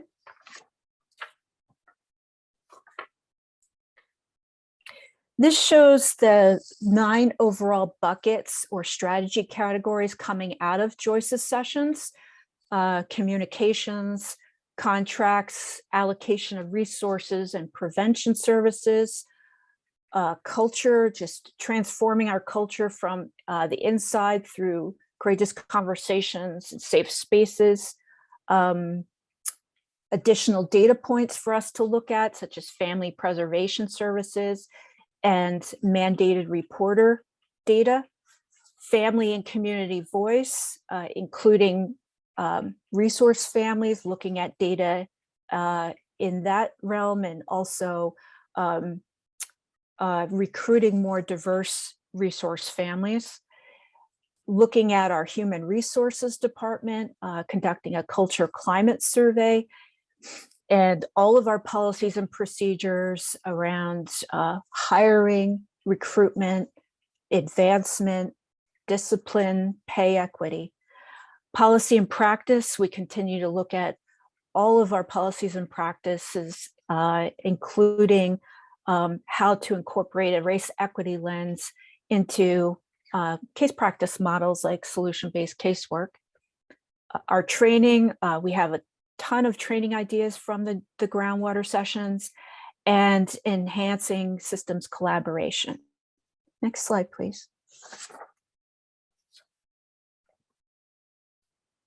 This is just a brief summary. Some of these I just mentioned, but one of the things Florence really would like to do is make sure that we are transparent and accountable in our office through the use of strategic communications, which will mean a frequent newsletter for both internal and external stakeholders to report on our progress, data, initiatives, and so forth.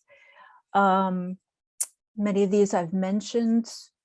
Family and community voice. We have ideas around doing more community education on race equity, perhaps revising curriculum for parenting classes for African American and Black parents.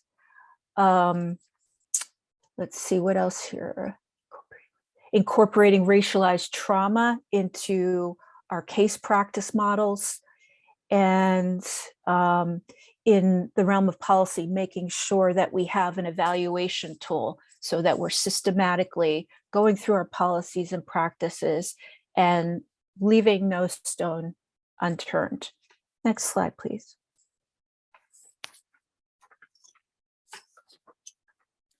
Our vision. Our vision in DEB is to support the department in being an anti-racist organization. We want to ensure equity for our entire workforce, as well as the children and families of New Jersey, and that anti-racism become embedded in our very agency DNA. It's just going to be the way we do business. And this will be evidenced in our workforce, our operations, the communities we serve, and the agencies with whom we collaborate, where we will foster consistency and equity. Through our intentionality and strategies, our agency's foundational structures will change, and our culture, operations, and communities will be transformed. Currently, we're in the process of finalizing our strategic plan for the next 2 years, and this will become a living document where we will continue to adjust and add to as the situation and ideas come forth. Next slide, please. So we know that no one office or person at DCF is tasked with the mission of equity. The Office of DEB is part of a strategic array shown here that supports transformational change. The Office of Family Voice, Office of Resilience, Powerful Families, Powerful Communities, Office of Diversity in our Human Resources Office, and the Office of Staff Health and Wellness. We all are integrated and collaborating together to help it transform our department. Next slide, please.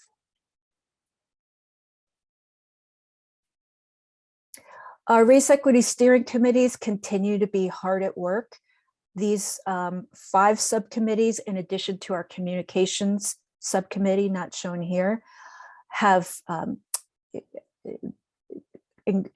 accomplished incredible things this year and continue to work very hard in addition to their full-time jobs. Our data evaluation subcommittee continues to provide decision point analysis. They also completed a robust redlining analysis in which they created a heat map showing red line districts overlaid with open CP&P cases, which was really fascinating, but no great surprises there. And our co-QI initiative which is through the Office of Monitoring. And we are looking at the targets that the division of CPMP attempts to meet, is striving to meet in each of the various areas of case practice.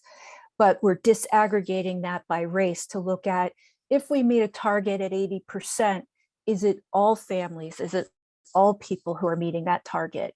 And if not, digging deeper into why are those targets not being met for all families.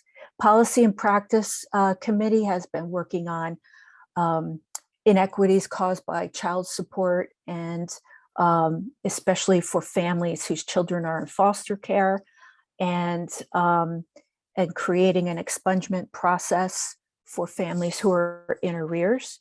Contracts, Resources, and Prevention Subcommittee is working on a policy tool and looking at the RFP process and allocation of resources throughout our state. Our training subcommittee is completing the phase 3 GWA piece of things, and now they're looking at the next phases of training. Primarily, the committee right now is focused on rebooting Courageous Conversations and looking at additional learning outcomes and a learning pathway for all current staff and incoming staff to the department. And finally, our Truth and Transformation Subcommittee.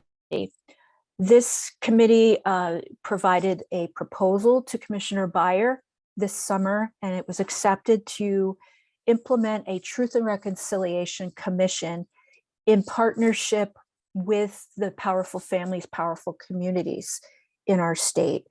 And we're currently working on the mechanics of that and finding the appropriate consultant to help us do that important work. And I think we go to the next slide.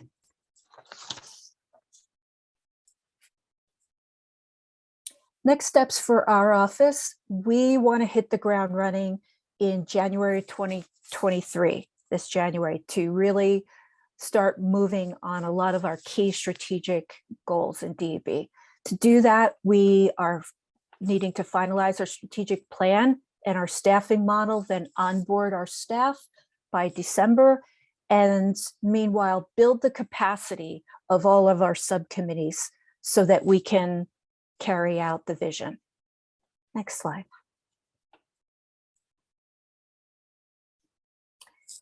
We look forward to sharing our strategic plan with all of you and partnering with our families, communities, and staff to realize our vision.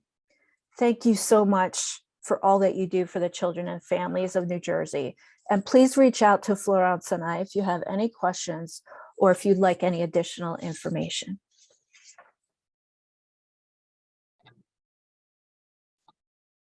Hello, everyone. My name is Angela Phillips, and I'm the Manager of Special Projects at DCF. Amongst other things, I'm currently involved in DCF's efforts related to the Family First Prevention Services Act. Next slide, please. The Family First Act is an extensive bipartisan piece of legislation that amends Title IV-A and Title IV-B and covers a wide range of child welfare programs. Much of the hype around the Family First Act is the new funding opportunities that it provides for states and tribes. While the focus tends to be largely on the money, Family First goes well beyond funding. The federal government has aspirations for it to accomplish much more. According to the Children's Bureau, the Family First Act provides an opportunity for states to dramatically rethink how they service children and families. It creates an impetus to focus attention on prevention and strengthening families as primary goals, instead of using foster care placement as the main intervention. The Family First Act encourages all states to envision and advance a vastly improved way of serving children and families, one that focuses on strengthening their protective and nurturing capacities instead of separating them. FFA, the Family First Act, is really an opportunity to reshape the national child welfare landscape. Next slide, please.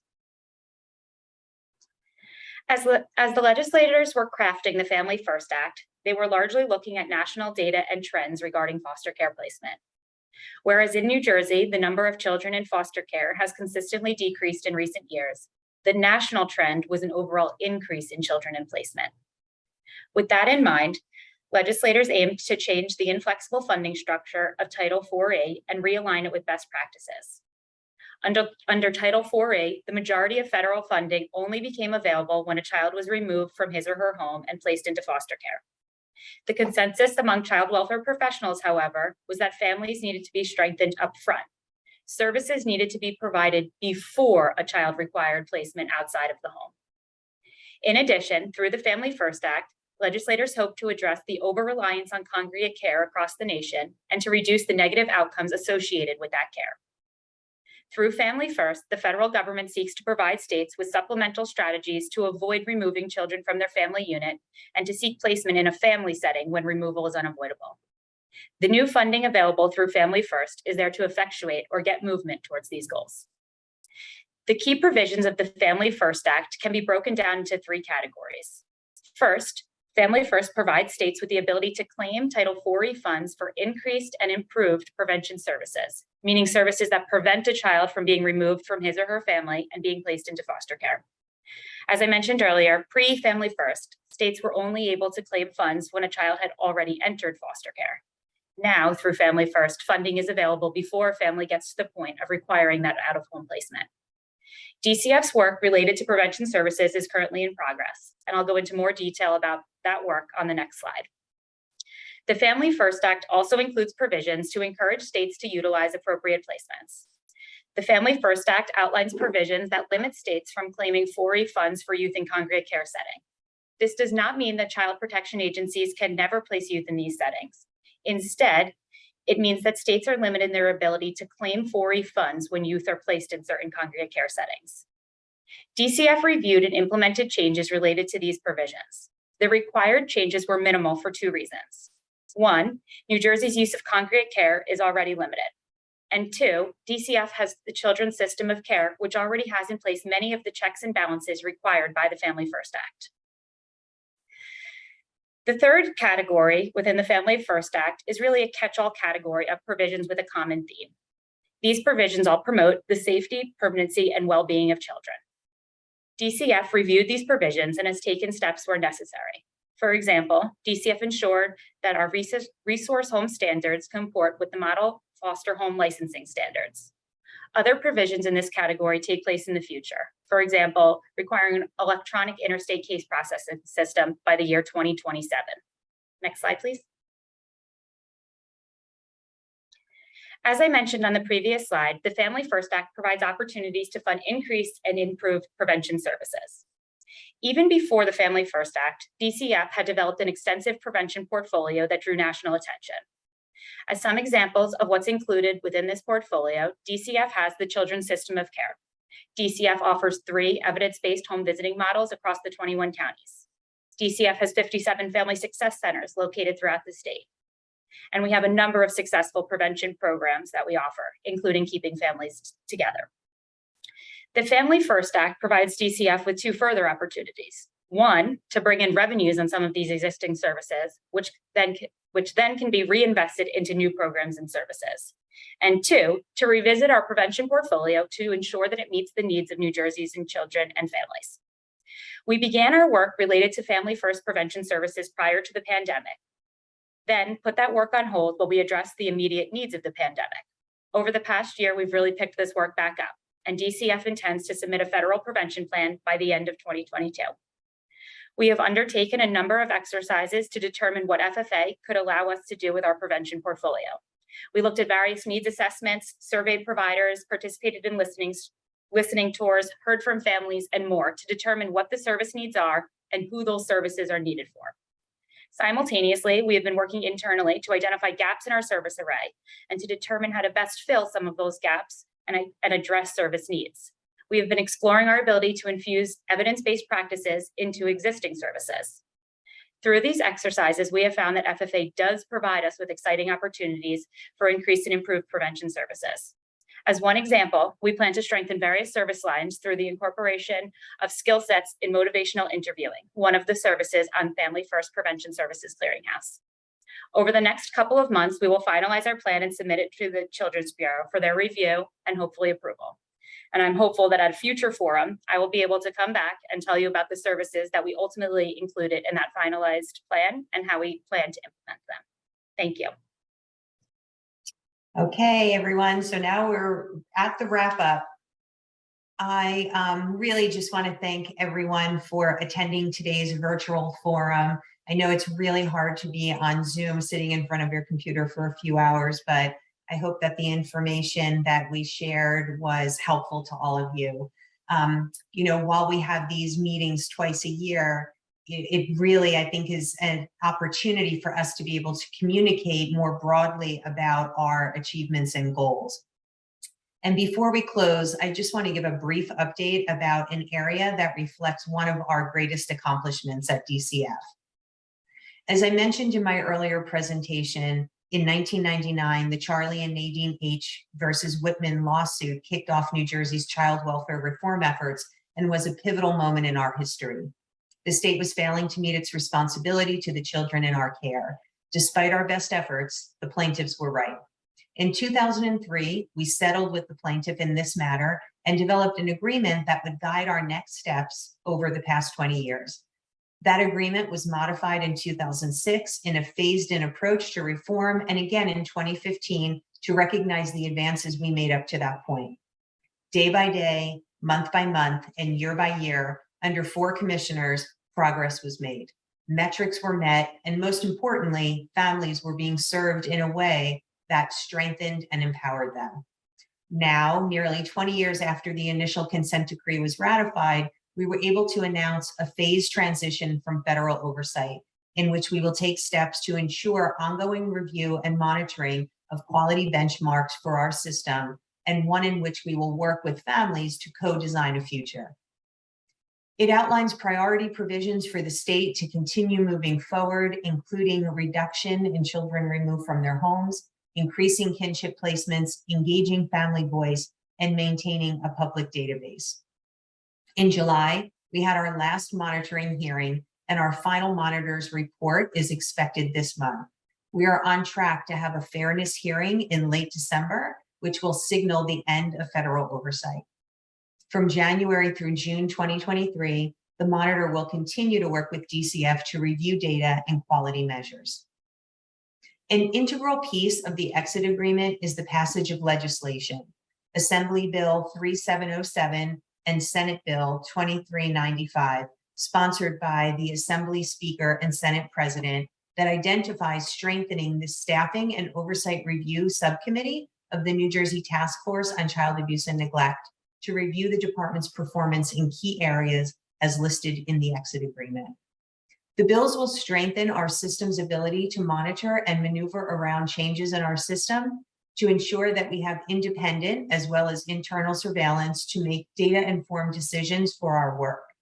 The bills will also ensure that our system has the information and caseload mandate to continue to experience positive outcomes for families while continuing our transformation on behalf of those families.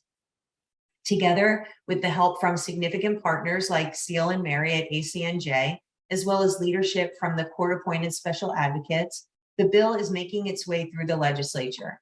In fact, just yesterday, it passed the Assembly Human Services Committee.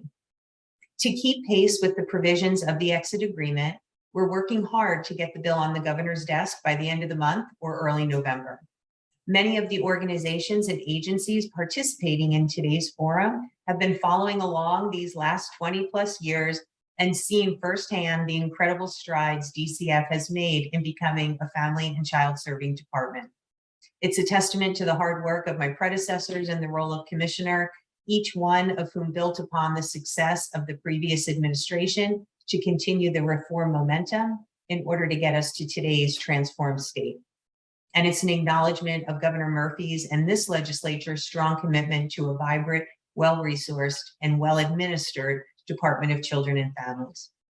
But most importantly, our exit from federal oversight is the direct result of the hard work and dedication of our DCF staff who have carried our reform agenda into their work with children and families.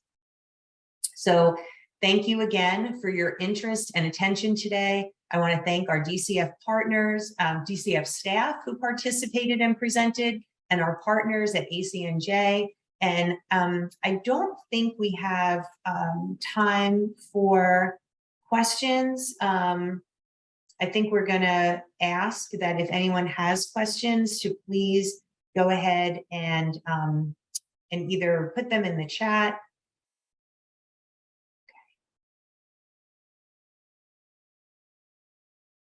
I'm sorry. Okay. I'm trying to look to see where we are with questions. So it looks like if anyone has questions regarding today's program, any of the information you heard, please feel free to email askdcf@dcf.nj.gov, and that address is in the chat for everyone. So thank you all again for participating today.